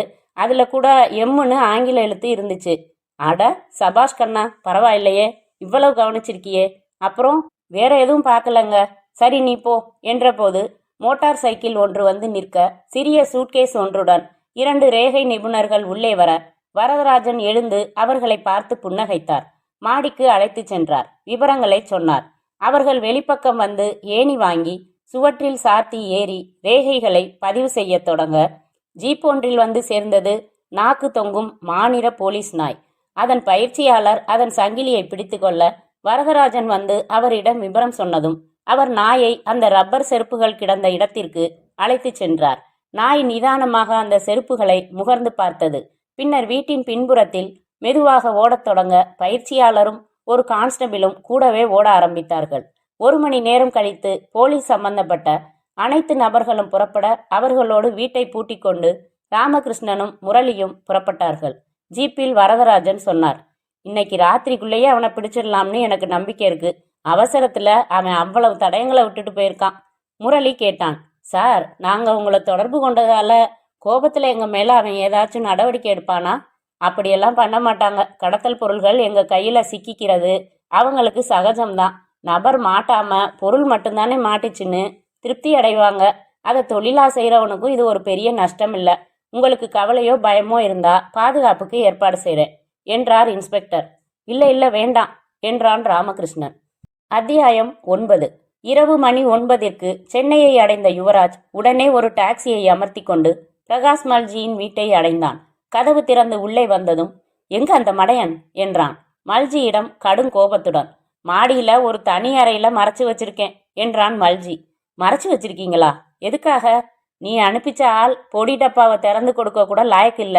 ரெயில்ல என்னடானா தூங்கினேங்கிறான், இங்க என்னடானா ஏகப்பட்ட தடயத்தை விட்டுட்டு விழுந்தடிச்சு ஓடி வர்றான். போலீஸ் இப்போ இவனை தேடிக்கிட்டு இருக்கு. போற போக்க பார்த்தா என்னைய எல்லாரையும் மாட்ட வச்சிடுவான்னு நினைக்கிறேன். என்ன நடந்துச்சு சேட்டு? போய் மிரட்டி பேசி பெட்டியை வாங்கிட்டு வர்றேன்னு போனா வீடு பூட்டி இருந்துச்சான். காத்திருக்க வேண்டியது தானே? அதை விட்டுட்டு மாடியில திறந்திருக்கிற ஜன்னல் வழியா பார்க்கலான்னு சிமெண்ட் குழாய் வழியா ஏறி பார்த்துருக்கான். நம்ம ஒரிஜினல் பெட்டி கட்டில் மேல இருந்துச்சான். 4 வீடு தள்ளி துரட்டி வாங்கிட்டு போய் மறுபடி ஏறி ஜன்னல் வழியா பெட்டியை இழுக்க பார்த்தப்போ வீட்டுக்காரன் வந்துட்டான். பார்த்துட்டான். அப்படியே போட்டுட்டு விழுந்தடிச்சு ஓடி வந்துட்டான். இருவரும் படிகள் ஏறி மாடி வந்து கடைசியில் இருந்த ஒரு சிறிய அறைக்கு உள்ளே நுழைய நடுங்கினபடி விரலின் நகத்தை கடித்து கொண்டு நின்று கொண்டிருந்தான் மணி. உள்ளே நுழைந்த வேகத்தில் மணியின் சட்டையின் காலர் பகுதிகளை இறுக்கமாக பிடித்த யுவராஜ், இப்படி பண்ணிட்டியடா கம்மநாட்டி பயலே என்றான். என்னை மன்னிச்சிடு யுவா, இதுவரைக்கும் நான் எந்த சிக்கலும் செஞ்சதில்ல. இந்த தடவை பெரிய குழப்பம் எல்லாம் ஏற்படுத்திட்டேன். எல்லாம் ஏன் தப்பு தான், நான் மறுக்கவே இல்லை. ஏன் கவனக்குறைவு தான் காரணம். நீ வாக்குமூலம் கொடுக்கறது இருக்கட்டும், 4 லட்சம் ரூபாய் சரக்கு போலீஸ் கையில போய் சேர்ந்துடுச்சு. 10வதுக்கு மாட்ட வைக்கிற மாதிரி நிறைய தடயங்களை விட்டுட்டு வந்து தொலைச்சிருக்கியடா முண்டம். என்னை திட்டு அடி எது வேணும்னாலும் செய், எனக்கு தண்டனை தர வேண்டியது நியாயம்தான். யுவராஜ், இப்போ இவனை திட்டுறதாலேயோ அடிக்கிறதாலேயோ நமக்கு எந்த விதமான பயனும் இல்லை. நடந்தது நடந்து போச்சு. இனிமே என்ன செய்யலாம்னு யோசிக்கிறது தான் புத்திசாலித்தனம் என்றான் மல்ஜி. மணியின் சட்டையில் இருந்து கைகளை எடுத்த யுவராஜ், அங்கே என்ன விட்டுட்டு வந்த சொல்லி தொலை என்றான். என் செருப்புகள் மட்டும்தான். அப்புறம் அந்த துரட்டியில உன் கைரேக இல்லையா? ஆமா, உன்னோட பயணம் செஞ்ச ஆளு உன்னோட அடையாளத்தை போலீஸ்கிட்ட சொல்லியிருப்பான். அந்த துரட்டி கொடுத்தவங்களையும் தேடி பிடிச்சு விசாரிச்சிருப்பாங்க இல்லையா? ஆமா யுவா. ரெயில்ல எந்த பேர்ல இந்த தடவை பயணம் செஞ்ச நீ? வந்து விஸ்வமன்னன் ஞாபக மறதியா மணி என்கிற பேர்லயே டிக்கெட் எடுத்துட்டாரு. அட பாவி, இரு வர்றேன். மல்ஜி, எங்கய்யா உன் போனு? அவசரமாக யுவராஜ் திருச்சியில் ஒரு எண்ணை தொலைபேசியில் தொடர்பு கொண்டு சத்தமாய் பேசினான். ஹலோ, விஸ்வமன்னனா? ஆமா, யாரு? நான் யுவா பேசுறேன், சென்னையில இருந்து. சென்னைக்கு எப்பயா போன? அதெல்லாம் விபரமா அப்புறம் சொல்றேன். இந்த தடவை நம்ம மணி பெரிய சிக்கல் எல்லாம் பண்ணிட்டான். நான் கேட்கறதுக்கு பதில் சொல்லுங்க. மணிக்கு டிக்கெட் எடுத்தீங்களே, என்ன விலாசம் கொடுத்தீங்க? சும்மா கைக்கு வந்ததை எழுதுனேன். சுய விலாசம் தான் எப்பவும் தர்றதில்லையே. பேரையும் மாத்தி எழுதியிருக்கலாம். ஏன், என்னாச்சு? மாட்டிக்கிட்டானா? இல்ல, நீங்க விலாசம் மாத்தி தான் விண்ணப்பத்துல எழுதுனேன்னு சொன்னதுதான் எனக்கு மூச்சு வருது. அவன் மாட்டிக்க மாட்டான், மாட்டவும் விட மாட்டேன். நாளைக்கு நேர்ல பேசலாம், வச்சிடுறேன். வைத்து விட்டு, அப்பாடா கொஞ்சம் அதிர்ஷ்டம் இருக்கு என்ற யுவராஜ் மல்ஜியிடம், மல்ஜி உடனடியா ஒரு 1000 ரூபாய் எடுத்துட்டு வாங்க சொல்றேன் என்றான். பணம் வந்ததும் அதை மணி கையில் திணித்தான். மணி, நேரா சென்ட்ரல் ஸ்டேஷன் போ. எந்த ரயில் புறப்பட தயாரா இருக்கோ அதுக்கு டிக்கெட் வாங்கிக்கோ. எங்கேயோ போ, எப்படியோ சுத்து. 15 நாளைக்கு ஊர் பக்கம் திரும்பாத. நடுவுல எங்களை யாரையும் தொடர்பு கொள்ளாத. இங்க உள்ள பிரச்சனைகளை நான் பாத்துக்கிறேன். என்னை மன்னிச்சுடுவா. 4 லட்சம் போச்சே, அதை விட 10 மடங்கு சம்பாதிக்க திரும்பி வந்து உங்ககிட்ட நான் உழைக்கிறேன். அதெல்லாம் அப்புறம் பேசிக்கலாம். காலம் தாழ்த்தாத, உடனே புறப்படு. போய் சேரு. இரு, பணம் போதுமா? போதும் யுவா, என்னை மன்னிச்சதுக்கு நன்றி. போடான்னா பொதுக்கூட்டம் மாதிரி நன்றி அறிவிச்சுக்கிட்டு போய் தொலைடா முதல்ல என்ற யுவராஜ் அவன் போனதும் மல்ஜி பக்கம் திரும்பி, மல்ஜி, 4 லட்சம் ரூபாய்க்கு நான் பொறுப்பு. மாறி வந்த பெட்டி எங்க? அது எதுக்கு வேணும்? அதை முதல் காரியமா எரிச்சாகணும். பறிபோன பணத்துக்கு நான் வேற வகையில ஏற்பாடு செய்தாகணும். யுவராஜ் அந்த ராமகிருஷ்ணனின் பெட்டியை பெற்றுக்கொண்டு புறப்பட்டு வில்லிவாக்கத்தில் இருந்த தன் தொழில்முறை தோழனின் வீட்டிற்கு புறப்பட்டான், நிறைய யோசனைகளுடன். அத்தியாயம் 10. மறுநாள் காலையில் விழிப்பு ஏற்பட்டு எழுந்திருக்காமல் படுக்கையில் அலுப்போடு புரண்டான் ராமகிருஷ்ணன். ஜன்னல் வழியாக சாய்ந்த வெளிச்சம் கட்டிலை தாண்டி எதிர் சுவற்றில் கோலம் வரைந்திருக்க, கீழே அறையில் ஒலித்த தொலைபேசி அவனிடம் ஒட்டியிருந்த கொஞ்ச நஞ்ச தூக்கத்தையும் உதற செய்தது. ராமகிருஷ்ணன் எழுந்து 2 கைகளையும் கோர்த்து தலைக்கு மேலே உயர்த்தி சோம்பல் முறித்து கொண்டு அறைக்கதவை திறந்து படிகளில் இறங்கி தொலைபேசியை அடைந்த போது அதன் சத்தம் நின்று போனது. மறுபடி அடிக்கும் என்கிற எதிர்பார்ப்போடு வாசல் அருகே கிடந்த தினசரியை விரித்து பார்த்து கொண்டு காத்திருந்தான் ராமகிருஷ்ணன். ஆனால் அது ஒலிக்கவில்லை. பிறகு இவனாக விஜயா ஆஸ்பத்திரிக்கு ஃபோன் செய்து தன் மனைவியோடு பேசினான். என்ன மாதவி, அப்பாவுக்கு இப்போ எப்படி இருக்கு? கொஞ்சம் பரவாயில்லங்க. மயக்க நிலை மாறி காலையில் கொஞ்ச நேரம் கண்ணை திறந்து எல்லாரையும் பார்த்தாரு, அடையாளம் புரிஞ்சுக்கிட்டாரு. பரவாயில்லையே. பெரிய டாக்டர் வந்து பார்த்தாரா? இப்பதான் பார்த்துட்டு போனாரு. ஆபத்தான கட்டத்தை அவர் கடந்துட்டாரு, இனிமே பயப்பட தேவையில்லைன்னு சொன்னாரு. அதே சமயம் இன்னும் 10 நாள் இதே தீவிர சிகிச்சையை இதே ஆஸ்பத்திரியில் தொடர்ந்து கொடுக்கணுமா. கொடுத்துட்டா போச்சு. இங்கே அம்மாவுக்கு துணையா யாரும் இல்லை. அதனால இந்த 10 நாளுமே நான் இங்கே உதவியா இருந்தா பரவாயில்லன்னு அம்மா நினைக்கிறாங்க. தாராளமா இரு. இந்த மாதிரி சந்தர்ப்பத்தில் உதவியா இல்லாம வேற எப்போ இருக்கிறது? அங்கே தங்குறதுக்கு வசதி இருக்கா? வசதிக்கு என்னங்க, சிறப்பு வார்டு வாங்கியிருக்கோம். முதல் தரமான ஓட்டல் அறை மாதிரி தான் இருக்கு. துளி கூட ஆஸ்பத்திரி வாடகை கிடையாது. நான் அலுவலகம் போறதுக்கு முன்னாடி வர்றேன். மாதவி, நேற்று இங்கே ஒரு சின்ன பிரச்சனை. என்னங்க அது? நேரில் சொல்கிறேன் விபரமா. சரிங்க, நீங்கள் வர்றப்போ ஒரு பையில் 4 சேலை எடுத்து போட்டுட்டு வாங்க. தேவியின் உத்தரவு. ரம்யாவுக்கு, அவளுக்கும் 2-3 கவுன் எடுத்துக்கிட்டு வாங்க. அங்கே அந்த அறைக்குள்ளே ஏதாச்சும் தனி அறை இருக்கா மாதவி? எதுக்குங்க? வீட்டை பூட்டிட்டு நானும் அங்கேயே வந்துட்டா அங்கேயே குடும்பம் நடத்திடலாமேன்னு பார்த்தேன். அப்பாவுக்கு உடம்பு இப்படி ஆயிடுச்சேன்னு கவலைப்பட்டுக்கிட்டு இருக்கேன். கிண்டலா பேசுறீங்க? அதான் தேறிடுவார்னு சொன்னியே, அதில் உங்களுக்கு சந்தோஷம் இல்லையா? சர்ச்சா, இந்த ஆம்பளைங்களே ரொம்ப மோசம்ப்பா. தன்னை சுற்றி உள்ள சொந்தத்தின் மேலே மட்டும்தான் அக்கறை. மனைவி சம்பந்தப்பட்ட உறவுகள்னா கொஞ்சம் அலட்சியம்தான். உளராத. உன் அப்பா எனக்கு சொந்தம் இல்லையா? ஒரு வகையில் பார்த்தா நீ தான் ரொம்ப மோசம். ஏன் பின்ன? உங்கள் அப்பாவுக்கு உடம்பு சரியில்லைங்கிறதுக்காக என்னை 10 நாளைக்கு பட்டினி போடுறேன்னு சொல்றியே. ஹோட்டலில் சாப்பிட்டுக்கிட்டு தானே இருக்கீங்க. நான் அந்த பட்டினியை சொல்லலை. சி, ஃபோனில் பேசுகிற பேச்சா இது? அப்போ இந்த பட்டினிக்கும் ஹோட்டலில் பார்த்துக்கட்டுமா? முதுகுத்தோலை உரிச்சு கைப்பை தச்சிடுவேன், ஜாக்கிரதை. அப்போ கூட அதில் கைப்பைய ஆதாயமாக எதிர்பார்க்குறியே. பொம்பளைன்னா பொம்பளை தான். சரி, நீ சொன்னதெல்லாம் எடுத்துக்கிட்டு அலுவலகம் போகிறதுக்கு முன்னாடி வர்றேன். ராமகிருஷ்ணன் தொலைபேசியை வைத்துவிட்டு குளித்துவிட்டு உடை மாற்றி புறப்படுகையில் வாசலில் வந்து நின்றது ஒரு மோட்டார் பைக். ஓட்டின இளைஞன் அதை ஸ்டாண்டு போட்டு நிறுத்த பின் இருக்கையில் அமர்ந்து வந்த முரளி கையில் ஒரு சூட்கேஸுடன் உள்ளே வந்தான். ஏண்டா எருமை, எத்தனை மணி வரைக்கும் தூங்குறது என்றான் முரளி வந்ததுமே. முதல்லே எந்திரிச்சிட்டேனே. பொய் சொன்னா பல்ல பேத்துடுவேன். உனக்கு ஃபோன் செஞ்சேன், மணி அடிச்சுக்கிட்டே இருந்துச்சு, எடுக்கலை. அழுத்து போய் வச்சுட்டு நேர்லேயே புறப்பட்டு வந்துட்டேன். சொல்லிட்டு போக. சொல்லிட்டு போறியா? எங்க? அன்னைக்கு தான் சொன்னேனே, ஹைதராபாத் போறேன்டா படவிழாவுக்கு. வர 15 நாள் ஆகும். அட பாவி, அவசியம் போயே ஆகணுமா? வணக்கம், யார் நீங்க? பெயர் சொன்னா உங்களுக்கு புரியாது, ஆனா ஒரு தகவல் சொன்னா என்ன புரிஞ்சுப்பீங்கன்னு நினைக்கிறேன். என்ன தகவல்? ஒரே தினத்துல எனக்கு லட்சக்கணக்கான ரூபாய்களை நஷ்டப்படுத்திட்டீங்க சார். நீங்க புரியலையே? புரியல? ரயில்ல பிரயாணம் செஞ்சு சாமர்த்தியமா பெட்டியை மாத்தி எடுத்துக்கிட்டு வந்துட்டீங்களே சார். நான் ஒன்றும் மாத்தி எடுத்துக்கிட்டு வரல. அது எப்படி மாறுச்சுன்னே எனக்கு தெரியாது. உங்க பேர் என்ன? பேர் என்ன? விலாசம் கூட சொல்றேனே. சொன்னா எனக்கு சொந்தமான அந்த சரக்கை திருப்பி கொடுத்துடுவீங்களா? அது போலீஸ் கைப்பற்றி இருக்காங்க. அது எப்படி சார் உங்களுக்கு தெரியாம உங்க வீட்டுல வந்து அதை கைப்பற்றுவாங்க? போலீஸை வரவழைச்சு ஒப்படைச்சிட்டீங்க, அதானே நடந்தது? ஆமா. உங்களுக்கு கடமை வீரர் என்கிற பட்டம் மேல ஆசையா?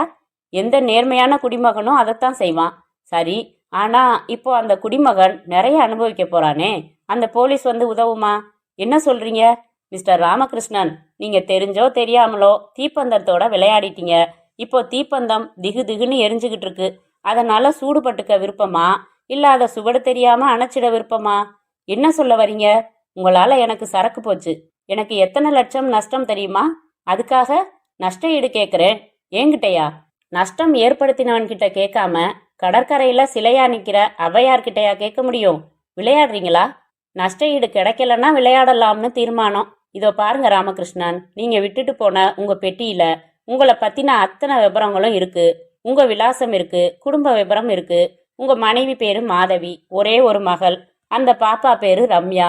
உங்க உத்தியோகம், அலுவலக விலாசம், வீட்டு விலாசம், தொலைபேசி எண்கள், உங்க எல்ஐசி பாலிசி எண் கூட தெரியும். இப்போ இதை தவிர நேத்து முழுக்க விசாரிச்சதுல சில தகவல்கள் கிடைச்சது.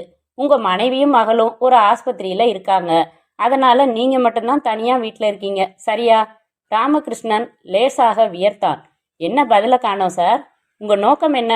பெருசா ஒன்றும் இல்லை, என்ன நஷ்டப்படுத்திட்டீங்க, அதனால அதுக்கு ஈடு கொடுத்திட்டா. உங்களோட நிம்மதியை தொந்தரவு செய்ய மாட்டோம். நாங்க பெரிய கூட்டம், பக்கா ரவுடிங்க.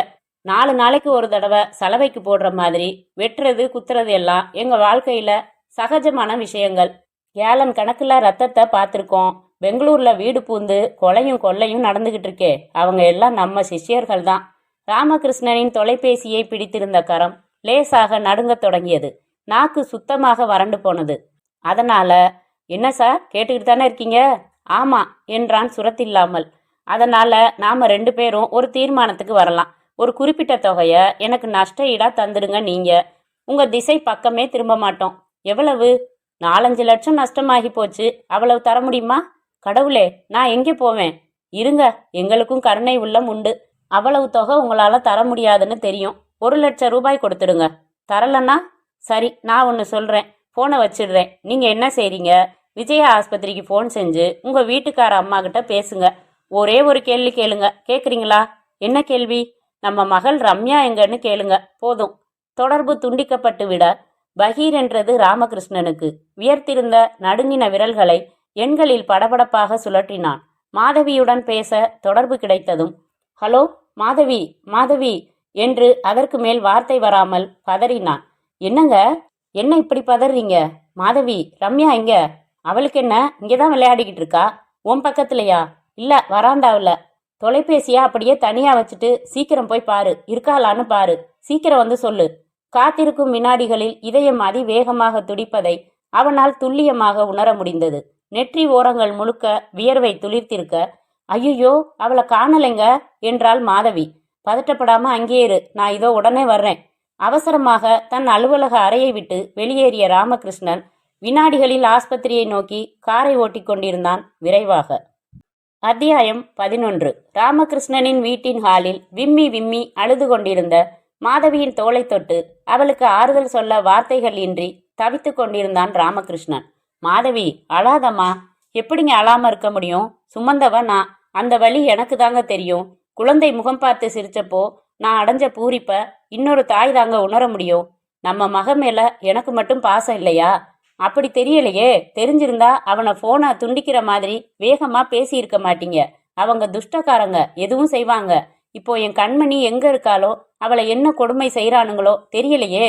நான் வேகமா பேசல மாதவி. பேசிக்கிட்டே வர்றப்போ திடீர்னு அவன் தான் தொடர்பை துண்டிச்சிட்டான். இதையே திருப்பி திருப்பி சொல்றீங்களே ஒழிய மேற்கொண்டு என்ன செய்ய போறீங்க? அதான் எனக்கு புரியல மாதவி.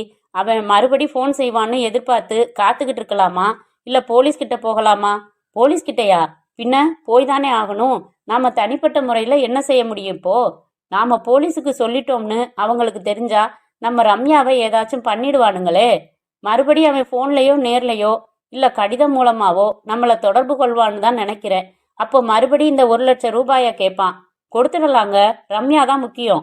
சரி மாதவி, அவன் கேட்குறபடி எப்படியோ பணத்தை அவசரமா புரட்டி கொடுத்துடுறோம்னு வச்சுக்கோ. அதுக்கப்புறமும் அவன் ரம்யாவை நம்ம கிட்ட ஒப்படைக்கலன்னா ஏன் ஒப்படைக்க மாட்டான்? உடனே பணம் கொடுக்குறாங்களே அப்படின்னு மறுபடி ரம்யாவே பணயமா வச்சு 2வது மிரட்டல் அவங்க செய்ய மாட்டாங்கன்னு என்ன நிச்சயம்? நீங்க ஏன் கெட்டதாவே யோசிக்கிறீங்க? லட்சம் ரூபாயை வீசி எறிஞ்சிட்டா நம்ம கண்மணிய நிச்சயமா அவங்க கொடுத்துடுவாங்கன்னு எனக்கு படுது. ராமகிருஷ்ணன் மண்டையை பிடித்து கொண்டான். எனக்கு எதுவுமே புரியல மாதவி. அப்படியே சோர்ந்து போய் அமர்ந்தான். தொலைபேசி ஒலிக்கவே பாய்ந்து சென்று எடுத்தாள் மாதவி. ஹலோ, இல்லங்க, இது டாக்டர் வீடு இல்லங்க, தப்பான என்ன கூப்பிட்டுட்டீங்க என்று வைத்தாள். வாசலில் அழைப்பு மணி ஒலித்தது. இரு மாதவி, நான் போய் பார்க்கறேன். ராமகிருஷ்ணன் வாசல் கதவை நெருங்கி, யாரது என்றான். கதவை திறங்க சார், நான் இன்ஸ்பெக்டர் தான். கதவை திறக்க வரதராஜன் உள்ளே வந்தார். இவங்க தான் உங்க சம்சாரமா? வணக்கம்மா. ஏன் ஒரு மாதிரியா இருக்காங்க? அட, நீங்க ஏன் சார் உம்முன்னு இருக்கீங்க? நேத்து நடந்த சம்பவத்துக்காகவா? அந்த படவாவை நாங்க ரொம்ப நெருங்கிட்டோம், நாளைக்கே கூட பிடிச்சிடுவோம். ராமகிருஷ்ணன் மாதவியை பார்த்தான். அவள் சொல்லாதீர்கள் என்பது போல சைகை காட்டுவதை வரதராஜன் பார்த்துவிட, என்னவோ இங்க சரியில்லை என்று தானாக சோஃபாவில் அமர்ந்து கொண்டு, சொல்லுங்க ராமகிருஷ்ணன், என்ன ஆச்சு என்றார். ராமகிருஷ்ணன் தயங்கவே, சரி, உங்க பிரச்சனையை அப்புறம் கேட்குறேன், நான் வந்த வேலையை முதல்ல பார்த்துக்கிறேன். இந்தாங்க, இந்த புகைப்படத்தை பார்த்து சொல்லுங்க. ரெயில்ல உங்க கூட பயணம் செஞ்சது இவன் தானா? அவர் நீட்டினதை வாங்கி பார்த்து அதிர்ந்தான். இவன் தான் சார், இவனே தான். இவன் புகைப்படம் எப்படி உங்ககிட்ட? நேத்துல இருந்து எவ்வளவு வேலைகள் நடந்திருக்கு தெரியுமா? அந்த சூட்கேஸை அனுப்பி தயாரிப்பு கம்பெனி அலுவலகத்திலிருந்து விவரங்கள் சேர்த்தோம். ரயில் டிக்கெட்டு வாங்கி பார்த்தோம், அதுல மணின்னு பேர் போட்டு இருந்தது. திருச்சி போலீஸை தொடர்பு கொண்டு ரிசர்வேஷன் விண்ணப்பத்துல விலாசம் பார்க்க சொன்னோம். விலாசம் கிடைச்சது, ஆனா விலாசம் பொய்யானது. அப்படி ஒரு தெருவே திருச்சியில கிடையாது. இங்க துரட்டி கொடுத்த பொண்ணு மோதிரத்துல எம்முன்னு போட்டிருந்ததா சொன்னதால அவன் பேர் மணிங்கிறது உண்மையான பேரா இருக்கலாம்னு யூகிச்சோம். அப்புறம் மணிங்கிற பேர்ல எங்களோட குற்றவாளிகள் பட்டியல்ல கம்ப்யூட்டர் உதவியோட தேடுறப்போ 7 மணிகள் கிடைச்சாங்க. அதுல நீங்க விவரித்த அடையாளங்கள் இந்த மணிக்கு பொருந்தி இருக்கு. உடனே இவனை பத்தின விவரங்கள்ல எங்ககிட்ட இருக்கிற கைரேகையோட இங்க உங்க வீட்டுல கிடைச்ச ரேகை பதிவுகளை ஒப்பிட்டோம். சந்தேகம் எல்லாம் தீந்து போச்சு. கடத்தல்காரன் இவனே தான். அப்புறம் ஏன் சார் கைது பண்ணல? எங்ககிட்ட இருக்கிற தகவல்ல இவனோட திருச்சி விலாசம் ஒன்று இருக்கு. அங்க போய் பார்த்தாச்சு, ஆள் காலி பண்ணிட்டு போயாச்சு. இந்த மாதிரி ஆட்கள் ஒரு இடத்துல நிலையா தங்க மாட்டாங்க. ஏற்கனவே மணி பர்ஸ் திருடி 1 மாசம் சிறைக்கு போயிருக்கான். அப்போதான் எங்க பட்டியலுக்கு வந்திருக்கான். திருச்சியில இவனுக்கு ஒரு அக்கா வீடு மட்டும் இருக்கு. அங்கே விசாரிச்சிட்டோம். எங்க போனான்னு தெரியாது, எங்க இருக்கான்னு தெரியாதுன்னுட்டாங்க. ஆனா ரகசியமா அவங்கள நாங்க கவனிச்சுக்கிட்டு இருக்கோம். இதுக்கு நடுவுல இந்த புகைப்படத்தை நிறைய பிரதி எடுத்து ஸ்டேஷன் பூரா அனுப்பிட்டோம். சாதாரண உடையில போலீஸ்காரங்க பஸ் ஸ்டாண்டு, ரயில்வே ஸ்டேஷன், இப்படி பொது இடங்கள்ல புகைப்படத்தோட இவனை தேடிக்கிட்டு இருக்காங்க. இந்த நிமிஷமே கூட மாட்டிடுவான். ராமகிருஷ்ணன் மாதவியிடம் சொன்னான். மாதவி, இவ்வளவு தூரம் அவங்க குற்றவாளியை நெருங்கி வந்திருக்கிற இந்த சந்தர்ப்பத்துல நாம விஷயத்தை மறைக்கிறது ரொம்ப தப்பு, சொல்லிடலாம். சரிங்க என்றாள் மாதவி அரைமனதாய். என்னங்க புதிர் போடுறீங்க? இல்ல சார், இந்த மணி எங்க பொண்ணு ரம்யாவை ஆஸ்பத்திரியில இருந்து கடத்திக்கிட்டு போய் வச்சுக்கிட்டு எங்கே இருந்தோ போன்ல மிரட்டுனா கொஞ்சம் முன்னாடி. அட பாவி, என்னன்னு மிரட்டுனா? 1,00,000 ரூபாய் தரணுமா, முழுசா பேசுறதுக்குள்ள தொடர்பை துண்டிச்சிட்டான் என்று போனில் பேசின விஷயங்கள் முழுக்க விடாமல் சொன்னான் ராமகிருஷ்ணன். இதை ஏன் நீங்க முதல்லயே எங்களுக்கு தெரிவிக்கல? போன் வந்து 2 மணி நேரம் தான் ஆச்சு. பெருசா குழம்பி போயிட்டோம். நாங்க உங்களுக்கு தகவல் கொடுத்தா அதனால அவன் கோபமாகி எங்க பொண்ணை ஏதாச்சும் செஞ்சிடுவானோங்கிற பயம்தான் காரணம். மடத்தனம். போலீஸை எதுவுமே செய்ய லாயக்கு இல்லாதவங்களா நினைக்கிறது மடத்தனம். சரி விடுங்க, இப்போ நிலைமை என்ன? அந்த மணி உங்க பொண்ணை கடத்தியாச்சு. போன்ல 1,00,000 ரூபாய் கேட்டு மிரட்டியாச்சு. ஆனா இன்னும் மிரட்டல் முடியல. பணத்தை எப்போ தரணும், எப்படி தரணும்னு மறுபடி அவன் நிச்சயமா தொடர்பு கொள்வான் என்று தொலைபேசியை நெருங்கினார். எண்கள் சுழற்றி யாருக்கோ பேசினார். நடுவில் ராமகிருஷ்ணனின் அலுவலக தொலைபேசி எண்ணையும் கேட்டு தெரிந்து கொண்டு அதை போனில் சொன்னார், வைத்தார். இந்த நிமிடத்திலிருந்து உங்களுக்கு வர்ற அத்தனை தொலைபேசி அழைப்புகளையும் பதிவு செய்ய சொல்லியிருக்கேன். எந்த எண்ணில இருந்து பேசினாங்கன்னு கண்டுபிடிக்கவும் சொல்லியிருக்கேன். உங்க பொண்ணோட புகைப்படம் இருக்கா? மாதவி, எடுத்துக்கொடு. மாதவி உள்ளே போய் ஒரு ஆல்பம் எடுத்து வந்து பக்கம் புரட்டி அதில் செருகின ரம்யாவின் புகைப்படம் ஒன்றை எடுத்து கொடுக்க பார்த்துவிட்டு உடனே பத்திரப்படுத்தி கொண்டார் வரதராஜன். ராமகிருஷ்ணன், அந்த மணியை தேடுறதுல நாங்க காட்டுற தீவிரத்தை இன்னும் அதிகப்படுத்த போறோம். அப்புறம் உங்க ரம்யா எந்த சூழ்நிலையில எங்க இருந்து காணாம போனா? ராமகிருஷ்ணன் சொன்னான். சரி, இப்போ நான் நேரா அந்த ஆஸ்பத்திரிக்கு தான் போறேன். அங்கிருந்து ஸ்டேஷனுக்கு வந்துடுவேன். இதுக்கு நடுவுல எந்த வகையிலையாவது அவன் உங்களை தொடர்பு கொண்டா உடனே அதை எனக்கு தெரியப்படுத்துங்க.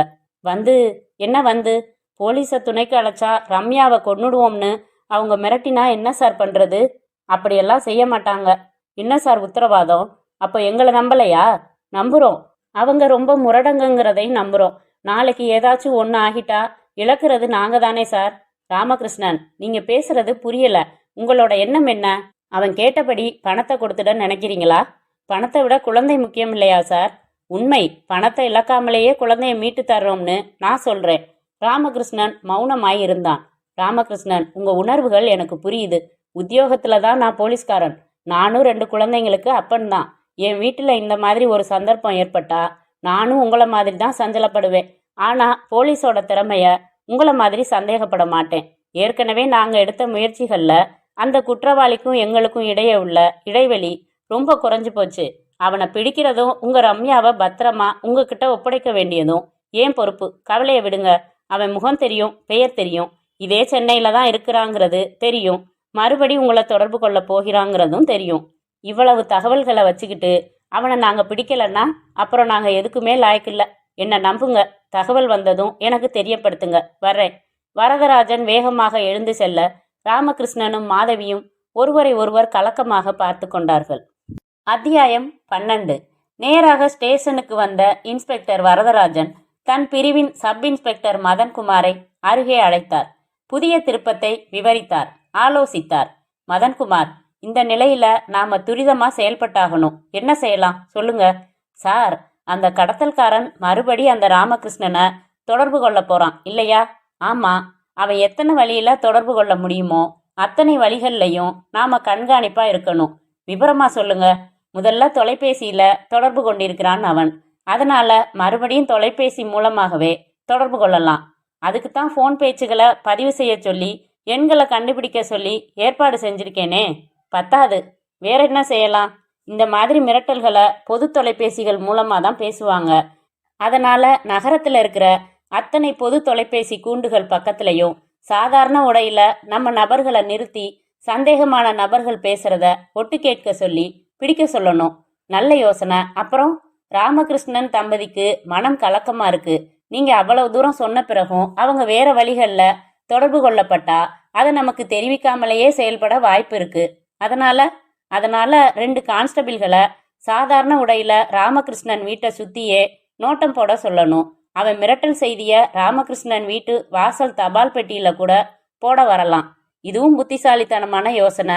அதே மாதிரி ராமகிருஷ்ணனின் அலுவலக வாசல்லையும் ஆள் போடணும். ராமகிருஷ்ணனின் நடமாட்டங்களை தொடர சொல்லணும்.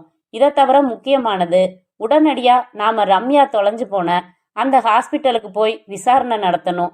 புகைப்படங்களை காட்டி. வாங்க போகலாம். அதுக்கு முன்னால திருச்சியில அந்த மணியை பத்தி இன்னும் தீவிரமா விசாரிச்சுக்கிட்டு இருக்கிற இதுக்காக ஒதுக்கப்பட்ட இன்ஸ்பெக்டரை தொடர்பு கொண்டு ஒரு வார்த்தை பேசிடலாம் சார். சரி என்று வரதராஜன் தொலைபேசி எடுத்து நேரடி தொடர்பில் குறிப்பிட்ட அந்த இன்ஸ்பெக்டரை பிடித்து காலை வணக்கம் எல்லாம் பரிமாறின பிறகு, மணியை பத்தி விசாரிச்சுக்கிட்டு தான் இருக்கீங்களா? ரொம்ப தீவிரமா தான் இருக்கேன் சார். பேட்டை ரவுடிகளை ஒருத்தர் பாக்கி விடாம விசாரிச்சுக்கிட்டு இருக்கேன். மாட்டிடுவான். தவிர இங்க இருக்கிற அவங்க அக்கா வீட்டின் வாசலில் 2 பேரை போட்டு வச்சிருக்கேன். அவன் அங்க வந்தா உடனே மாட்டிடுவான். மதன்குமார் குறுக்கிட்டு ஒரு யோசனையை சொல்ல அதை திருச்சிக்காரரிடம் சொல்லியதும் போனை வைத்துவிட்டு, மதன்குமார், உங்க மூளை ரொம்ப சுறுசுறுப்பு. சீக்கிரத்துல எனக்கே மேலதிகாரி ஆகிடுவீங்க. வாங்க போகலாம் என்றார். அத்தியாயம் 13. பெங்களூர். விளக்கு கம்பம் மாதிரி தெரு முழுக்க வரிசையாய் சினிமா தியேட்டர்கள் வியாபித்திருக்கும் மெஜஸ்டிக் சர்க்கிள் பகுதி. காலை காட்சி சினிமா முடிந்து வந்த கூட்டத்தின் நடுவில் இருந்து தன்னை தனிப்படுத்தி கொண்டான் மணி.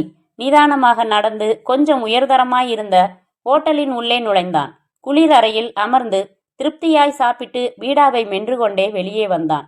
சிகரெட்டு வாங்கி கொளுத்தி கொண்டு ஆட்டோ ஒன்றை அமர்த்தி கொண்டு தான் தங்கியிருக்கும் சற்று சுமாரான லாட்ஜ் வாசலில் இறங்கி கொண்டான்.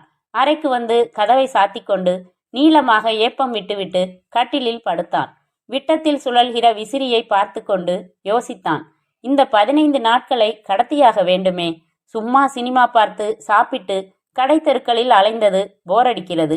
யாராவது வடிவமான பெண் கிடைத்தால் தொட்டு கொள்ளலாம். மேற்படி சிந்தனையை உடனே உதறிக்கொண்டான். சுகந்தியிடம் சத்தியம் செய்து கொடுத்திருக்கிறேன், பிற பெண்களை தப்பான அர்த்தத்தில் பார்ப்பது கூட இல்லை என்று. சேச்ச, அதை மீறக்கூடாது. சுகந்தி எத்தனை இனிமையான அக்கா மகள். அவள் மட்டும் இப்போது பக்கத்தில் இருந்தால், சும்மா எதிரில் உட்கார்த்தி வைத்து அந்த அழகான கண்களையும் சிவப்பான உதடுகளையும் பார்த்து கொண்டே இருந்தால் போதுமே. சட்டென்று உலுக்கிவிட்டவனைப் போல எழுந்து அமர்ந்தான் மணி. சுகந்தி என்ன சொன்னாள் அன்று?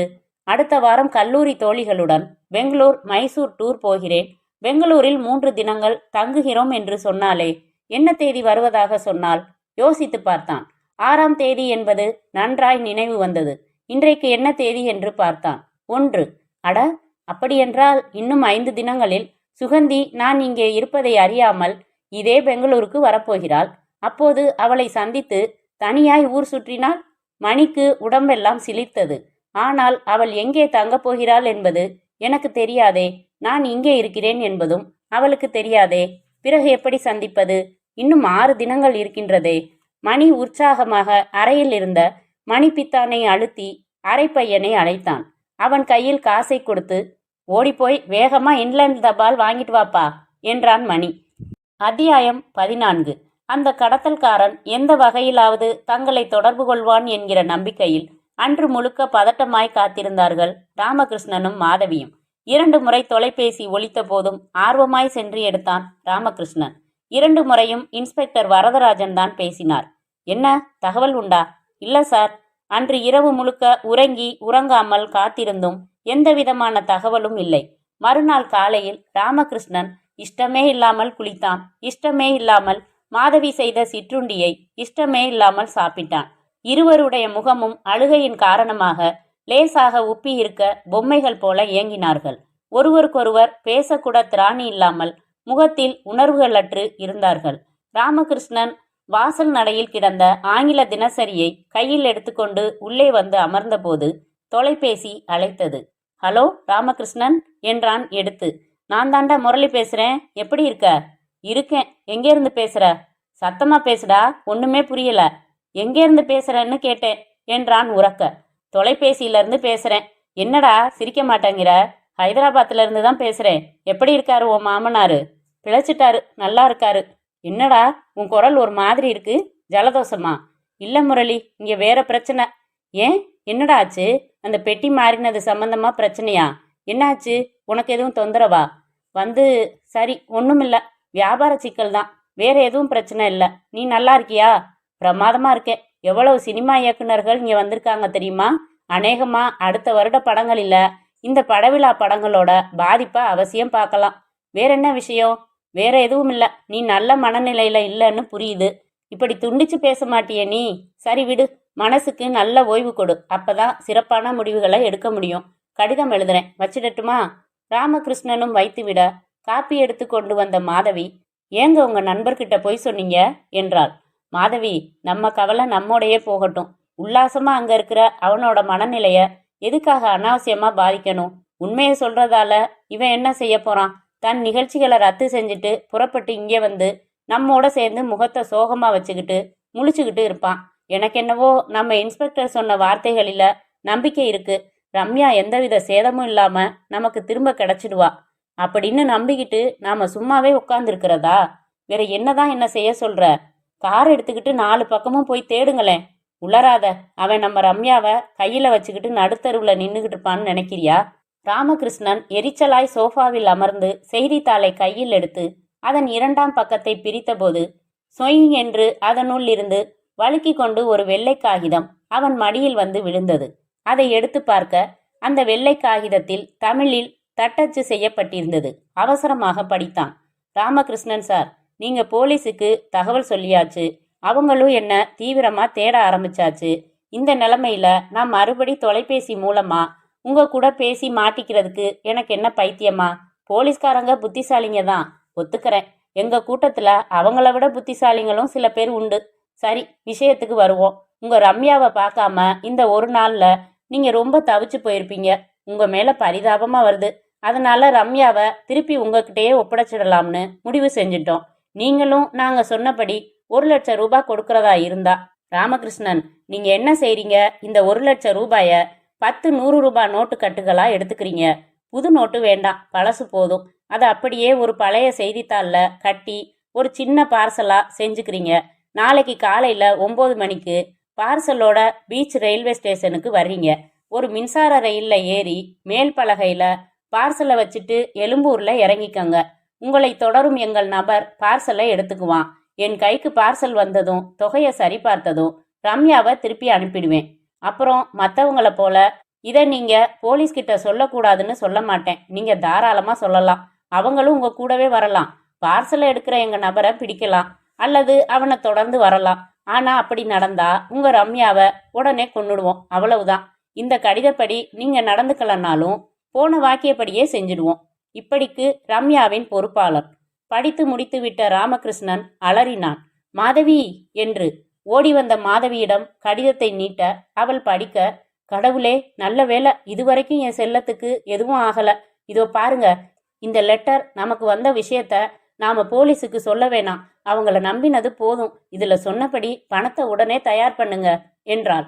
குறுக்கிடுறதுக்கு மன்னிக்கணும் என்று புதிய குரலை கேட்டு இருவரும் வாசலை பார்க்க, இன்ஸ்பெக்டர் வரதராஜன் புன்னகையுடன் நின்று கொண்டிருக்க, மாதவி அவசரமாக கையில் இருந்த கடிதத்தை மறைக்க முயன்றாள். பயனில்ல திருமதி மாதவி, நீங்க பேசினதையும் நான் கேட்டுட்டேன் என்று அமைதியாக வந்து அமர்ந்தார். ராமகிருஷ்ணன் வேறு வழியில்லாமல் மாதவியிடம் இருந்து அந்த கடிதத்தை வாங்கி அவரிடம் கொடுத்தான். வாங்கி நிதானமாக படித்து பார்த்தார். முட்டாள் இவன் என்றார். ஏன் சார்? நாளை காலையில தான் இந்த காரியத்தை செய்ய சொல்லியிருக்கான் உங்களை.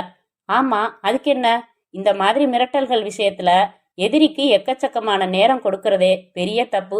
இப்ப பாருங்க, கிட்டத்தட்ட ஒரு முழு நாள் இருக்கு அவகாசம். 24 மணி நேரம் என்கிறது பெரிய நேரம். எவ்வளவு செய்யலாம் தெரியுமா? மாதவி அவர் முன்னே வந்து நின்று 2 கைகளையும் கூப்பினாள். கண்ணீர் மல்க, தயவு செஞ்சு எங்க விருப்பப்படி முடிவெடுக்க விடுங்க சார். நீங்க சக்கரையா பேசுறீங்க. உங்க நோக்கம் குற்றவாளியை பிடிக்கிறது மட்டும்தான். எங்களுக்கு அந்த கவலை இல்ல. எங்க பொண்ணு தான் முக்கியம். பணம் தான் லட்சியம் இல்லைன்னு நேத்தே சொல்லிட்டோமே. இருங்கம்மா, இப்ப என்ன சொல்ல வரீங்க? இந்த கடிதத்துல இருக்கிறபடி எங்களை செயல்பட விடுங்க. நீங்க இதுல தயவு செஞ்சு தலையிட வேணாம். அவ்வளவுதானே? சரி, நான் போயிடுறேன். உங்க விருப்பப்படி செய்யுங்க. ஆனா ஒரே ஒரு கேள்விக்கு மட்டும் பதில் சொல்லுங்க. இந்த கடிதம் எப்படி உங்களுக்கு வந்துச்சு? செய்தித்தாளை பிரிச்சேன், உள்ள இருந்து விழுந்துச்சு என்றான். வரதராஜன் எழுந்து அந்த செய்தித்தாளை கையில் எடுத்து அதன் பெயரை படித்துவிட்டு, சரி, நான் வர்றேன் என்று நடந்தார். சார், அந்த கடிதம் அது என்கிட்ட இருக்கட்டுமே. அவன் இந்த கடிதத்தை எடுத்து வரணும்னு சொல்லலையே. வர்றேன் என்று வெளியேறினார். ராமகிருஷ்ணன் பதறினான். மாதவி, அவர் கோபமா போறாரு. போலீஸ்காரர்களை பகச்சுக்கிறது நல்லதில்ல. நீங்க சும்மா இருங்க. நான் சொல்றபடி செய்யுங்க. வீட்டுல கொஞ்சம் பணம் இருக்கு, சட்டையை போட்டுக்கோங்க. வங்கியில போய் மிச்சத்தை நம்ம கணக்குல இருந்து எடுத்துக்கிட்டு வந்துடலாம். மாதவி, நான் என்ன சொல்றேன்னா, நீங்க எதுவும் சொல்ல வேணாம். ரம்யாவை கொண்டாந்து என் முன்னால நிறுத்துங்க. அது போதும். பணம் தான் பெருசுன்னு நினைச்சா என்னோட நகைகளை கொடுங்க, நான் ஏற்பாடு பண்ணிக்கிறேன். ஏன் இப்படி பிரிச்சு பேசுற? சரி வா, நாம முதல்ல பணத்தை ஏற்பாடு செஞ்சு வச்சிடலாம் என்றான் ராமகிருஷ்ணன். அத்தியாயம் 15. ராமகிருஷ்ணன் வீட்டை விட்டு வெளியே வந்த இன்ஸ்பெக்டர் வரதராஜன் 4 வீடுகள் தள்ளி நிறுத்தப்பட்டிருந்த ஜீப்பில் ஏறிக்கொண்டார். ஜீப்பில் அமர்ந்திருந்த சப் இன்ஸ்பெக்டர் மதன்குமார், என்ன சார், அவன் தொடர்பு கொண்டானாமா? ஆமா, இதை பாருங்க. டிரைவர், ஜீப்பை எடு. இந்த தெருவோட முனையில இருக்கிற பத்திரிகை கடை வாசல்ல நிறுத்து.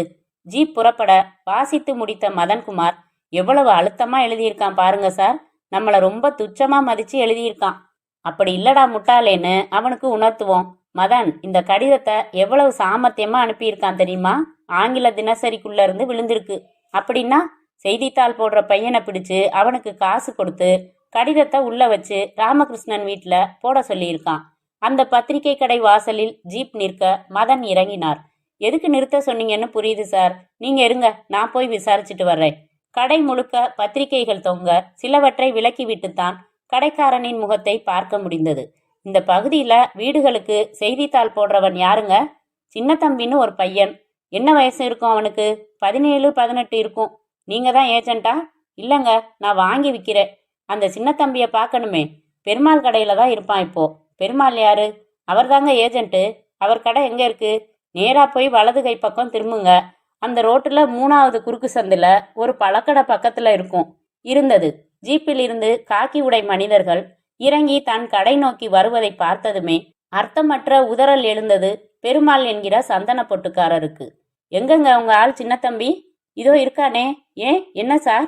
டேய் வாடா இங்க. டவுசர் போட்ட சின்ன தம்பி நடுங்கி கொண்டே வந்தான். என்ன சார், இன்னைக்கு காலையில இந்த பகுதி முழுக்க நீதானே செய்தித்தாள் போட்ட? ஆமா சார். ராமகிருஷ்ணன் சார் வீட்டில் போட்டியா? போட்டேனே சார். அதுக்குள்ள ஒரு கடிதத்தை வைக்க சொல்லி யார் உனக்கு எவ்வளவு காசு கொடுத்தாங்க? அந்த பையன் உதடு உலர்ந்தான். அடி வாங்குறதுக்குள்ள சொல்லிடு. சொல்லிடுறேன் சார்.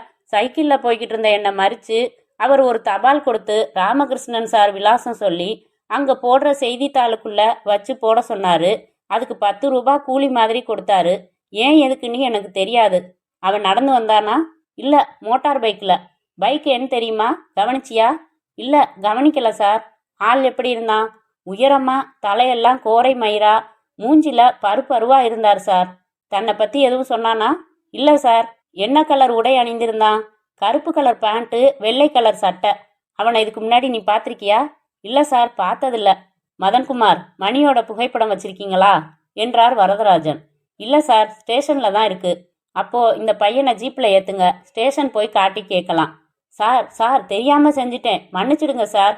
இனிமே இப்படி செய்ய மாட்டேன் சார், என்னை விட்டுடுங்க சார் என்று அவன் அழவே ஆரம்பிக்க, உன்னை ஒன்றும் செய்யல, ஸ்டேஷன்ல வந்து நாங்க காட்டுற புகைப்படத்தை பார்த்து அவன் தானான்னு அடையாளம் சொல்லிட்டு நீ வந்துடலாம். ஸ்டேஷனில் வந்து மணியின் புகைப்படத்தை பார்த்த சின்னத்தம்பி, இந்த ஆள் இல்ல சார் என்றான் தீர்மானமாக. என்ன மதன் இப்படி சொல்றான்? நானும் இந்த பதிலைத்தான் எதிர்பார்த்தேன் சார். மணியை நாம தேடிக்கிட்டு இருக்கிறது அவனுக்கு தெரியும். அதனால இந்த காரியத்துக்கு அவனே நேரடியா வந்திருக்க வாய்ப்பில்லதான். அவன்தான் நாங்க பெரிய கூட்டம்னு எழுதியிருக்கானே, தன் கூட்டத்துல ஒருத்தனை தான் அனுப்பியிருப்பான். வேற கோணத்துல இறங்க வேண்டியதுதான் சார். சார், நான் போகட்டுமா என்றான் சின்னத்தம்பி. போய் தொலை. சொல்லுங்க மதன். இந்த கடிதம் தட்டச்சு செய்யப்பட்டிருக்கு. இதை வச்சு ஜோக் அடிக்காதீங்க மதன். சென்னை முழுக்க எத்தனை ஆயிரம் தட்டச்சு எந்திரங்கள் இருக்கு, எப்படி தேடுவீங்க? மதன் மௌனமாக இருந்தார். மதன், நாளை காலையில இந்த கடிதப்படி ராமகிருஷ்ணன் பணம் பார்சலை எடுத்துக்கிட்டு பீச் ரயில்வே ஸ்டேஷன் வரப்போறது நிச்சயம். அதை அவன் சம்பந்தப்பட்ட நபர் எடுக்க வருவான் என்கிறதும் நிச்சயம். அந்த கட்டத்துல தான் நாம ஏதாவது செய்யணும். பணம் பறிபோகாம குற்றவாளியையும் பிடிக்கணும், ரம்யாவையும் காப்பாற்றணும். மிகப்பெரிய சவால் சார் இது. சாதிச்சு காட்டணும் மதன்.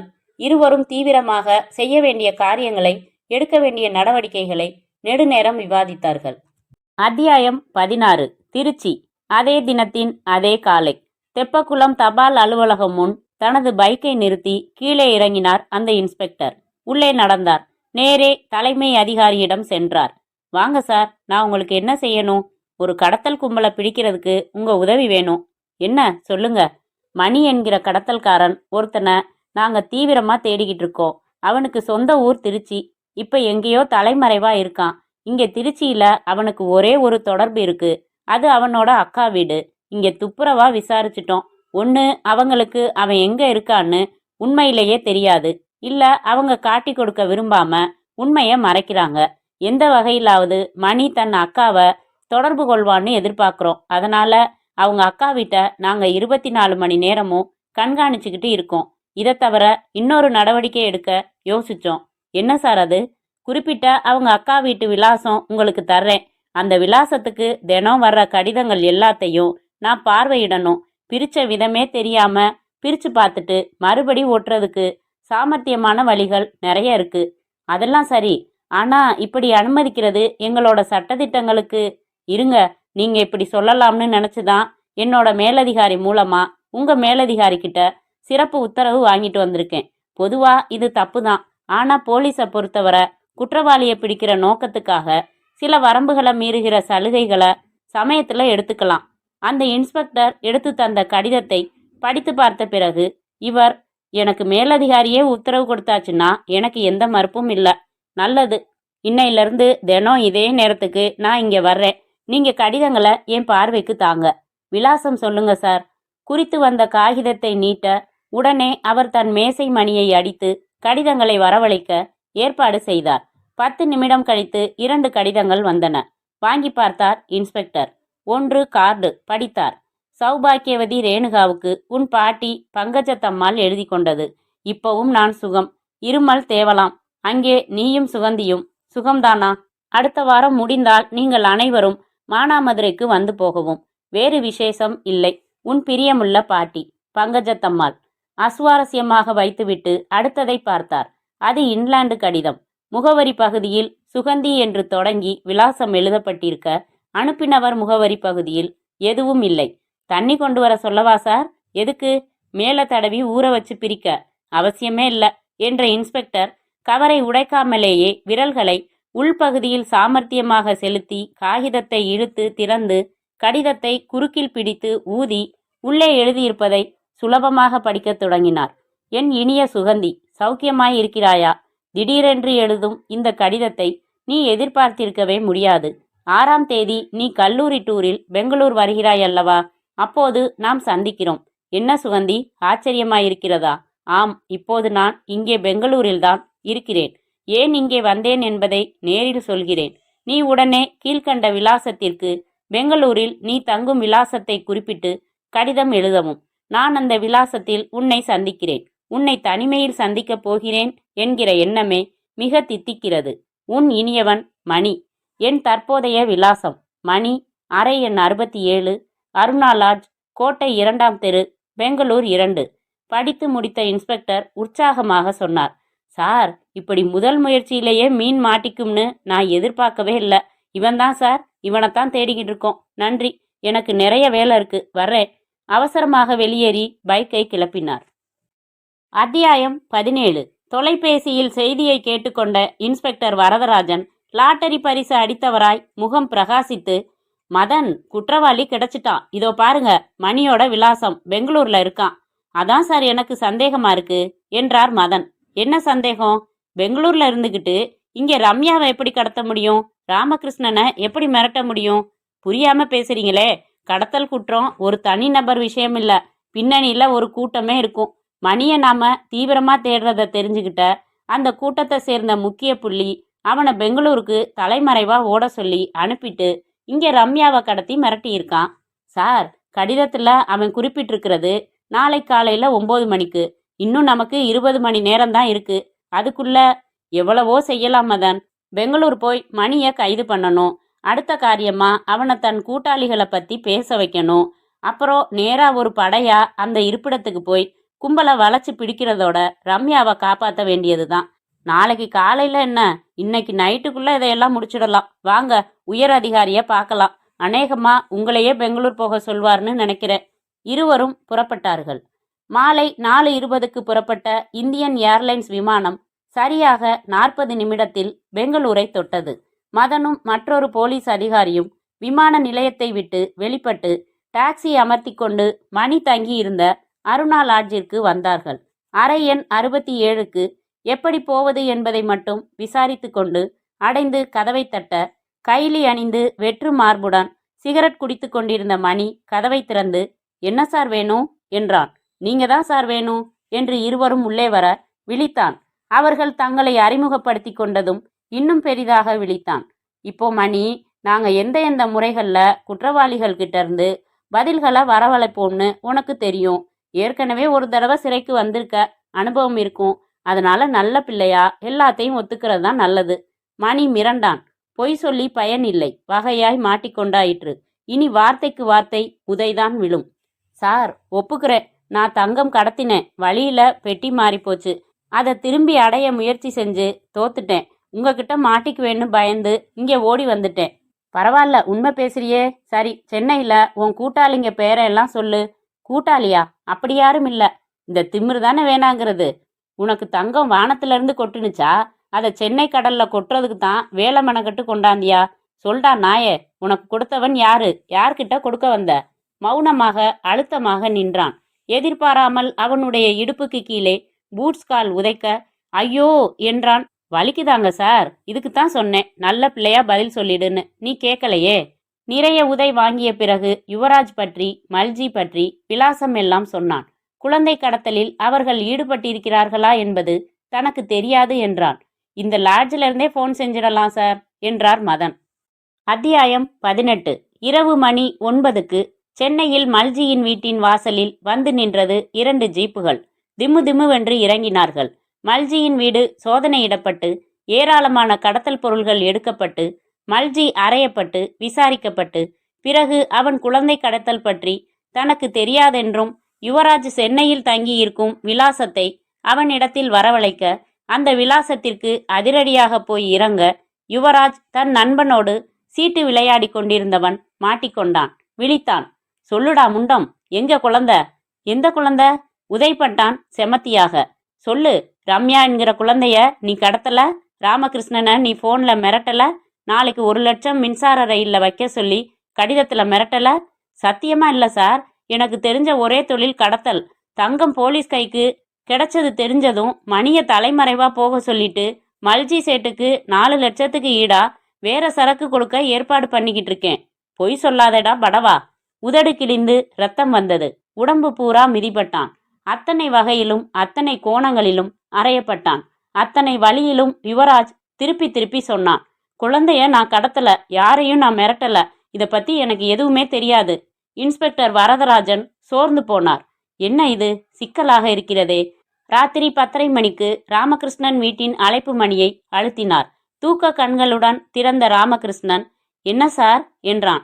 கொஞ்சம் பேசணும் என்று உள்ளே வந்து அமர்ந்த வரதராஜன் ராமகிருஷ்ணனை ஆழமாக பார்த்தார். என்ன சார் அப்படி பார்க்குறீங்க?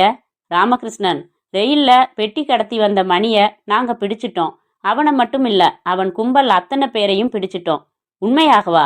எங்க சார் எங்க ரம்யா என்றான் ஆர்வமாய். ராமகிருஷ்ணன், உங்களோட இந்த ஆர்வம் உண்மையானதா இல்ல நடிப்பான்னு நான் சந்தேகப்பட வேண்டியதா இருக்கு. என்ன சார் சொல்றீங்க? உண்மையிலேயே உங்க மகள் ரம்யா கடத்தப்பட்டாளா? என்ன சார் இப்படி கேக்குறீங்க? உண்மையிலேயே உங்களை ஒருத்தன் போன்ல மிரட்டினானா? பின்ன நான் பொய் சொல்ல வேண்டிய அவசியம்? அதான் எனக்கு புரியல மிஸ்டர் ராமகிருஷ்ணன். கடத்தல் கூட்டத்தை பிடிச்சாச்சு. ரொம்ப தீவிரமான முறையில அவங்கள விசாரிச்சாச்சு. அவங்க இருப்பிடங்களை சோதனை போட்டாச்சு. அவங்கள யாரும் இந்த ரம்யா கடத்தல் வேலை செய்யலன்னு தெரியுது.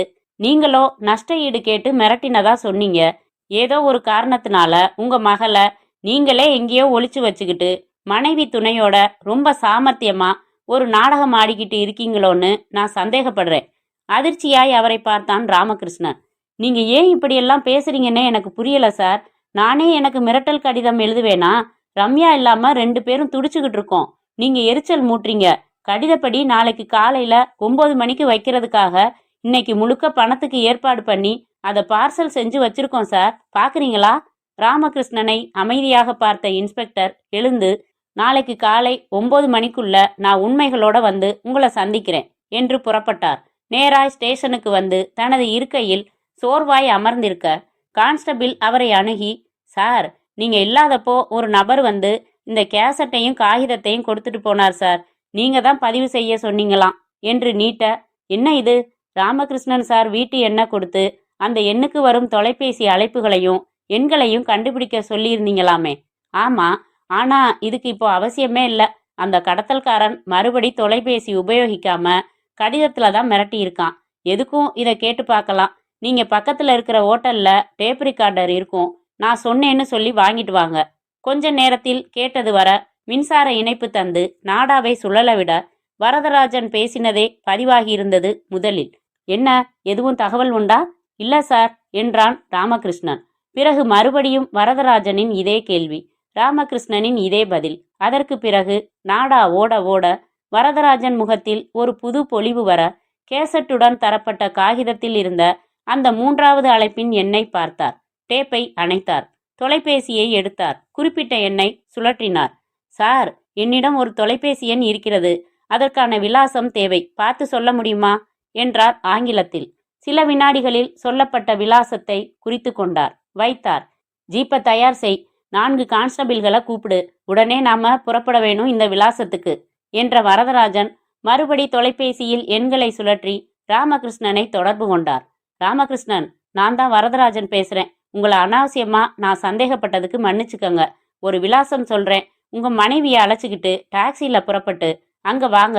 இன்னும் அரை மணி நேரத்துல உங்க குழந்தைய உங்ககிட்ட ஒப்படைக்கிறேன்.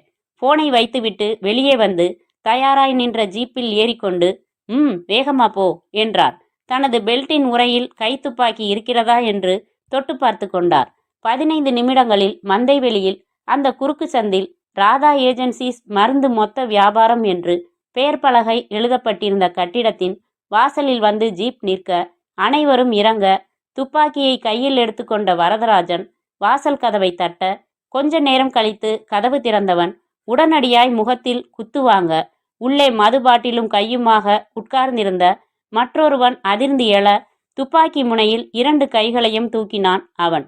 அந்த ஹால் முழுக்க மருந்து பெட்டிகளாக அடுக்கப்பட்டிருக்க ஒரு மூலையில் தூண் ஒன்றில் கட்டி போடப்பட்டிருந்த ரம்யா விடுவிக்கப்பட டாக்ஸி ஒன்று வாசலில் வந்து நின்று பதட்டமாய் ராமகிருஷ்ணனும் மாதவியும் இறங்கி உள்ளே வந்ததும், இந்தாங்க மிஸ்டர் ராமகிருஷ்ணன், உங்க ரம்யா. வாக்கு கொடுத்தபடியே காப்பாத்தி ஒப்படைச்சிட்டேன். குழந்தைய கடத்தி உங்களை மிரட்டின நபரை சந்திக்கலையே நீங்க. டேய், தலைய நிமிருடா. குனிந்திருந்த தலையை மெல்ல நிமிர்த்தினான் முரளி. அட பாவி, நீயாடா இதெல்லாம் செஞ்ச? கேட்கிறாருல்ல, சொல்டா. ஆமா, நான் உன்கிட்ட உண்மையா பழகல. உன் வீட்டுல வசமான ஒரு சந்தர்ப்பத்துல ஒரு பெரிய தொகைய அடிச்சிடுறதுன்னு நினைச்சுதான் பழகினேன். அந்த சமயத்துல அந்த பெட்டி மாறின விஷயம் நடந்துச்சு. நான் யோசிச்சேன். இந்த சமயத்துல நான் செயல்பட்டா சந்தேகம் அந்த கடத்தல்காரங்க மேலதான் திரும்பும்னு நினைச்சேன். ஹைதராபாத் போறதா நடிச்சேன். போகவே இல்லை. என்னோட உதவியாளர்னு சொன்ன இவன் இங்க இந்த வியாபாரம் பண்றான். இவனை கூட்டு சேர்த்துக்கிட்டேன். இவன் தான் ஆஸ்பத்திரியில இருந்து ரம்யாவை கடத்தி வந்தான். எல்லா தகவலும் நான் தான் இவனுக்கு கொடுத்தேன். இவன் தான் ஃபோன்ல மிரட்டினது. செய்தித்தாள் பையன்கிட்ட காகிதத்தை கொடுத்ததும் இவன் தான். உனக்கு துரோகம் செஞ்சதுக்காக என்னை மன்னிச்சிடுன்னு நான் சொல்ல மாட்டேன். ஏன்னா உனக்கு துரோகம் செய்யற எண்ணத்தோட தான் பழகினேன். நீயும் ஒரு மனுஷனா? உன்னை போய் உன்னதமான நண்பன்னு நினைச்சேனே. இன்ஸ்பெக்டர், எப்படி கண்டுபிடிச்சிங்க என்றான் ராம். தான் ஒரு பெரிய புத்திசாலின்னு திட்டம் போட்ட இவன் ஹைதராபாத்தில் தான் இருக்கேன்னு உங்களை நம்ப வைக்க நேற்று இங்கேருந்தே சாமர்த்தியமா பேசினானா? அது என் ஏற்பாடு படி பதிவாயிடுச்சு. இப்போ போட்டு கேட்டேன்.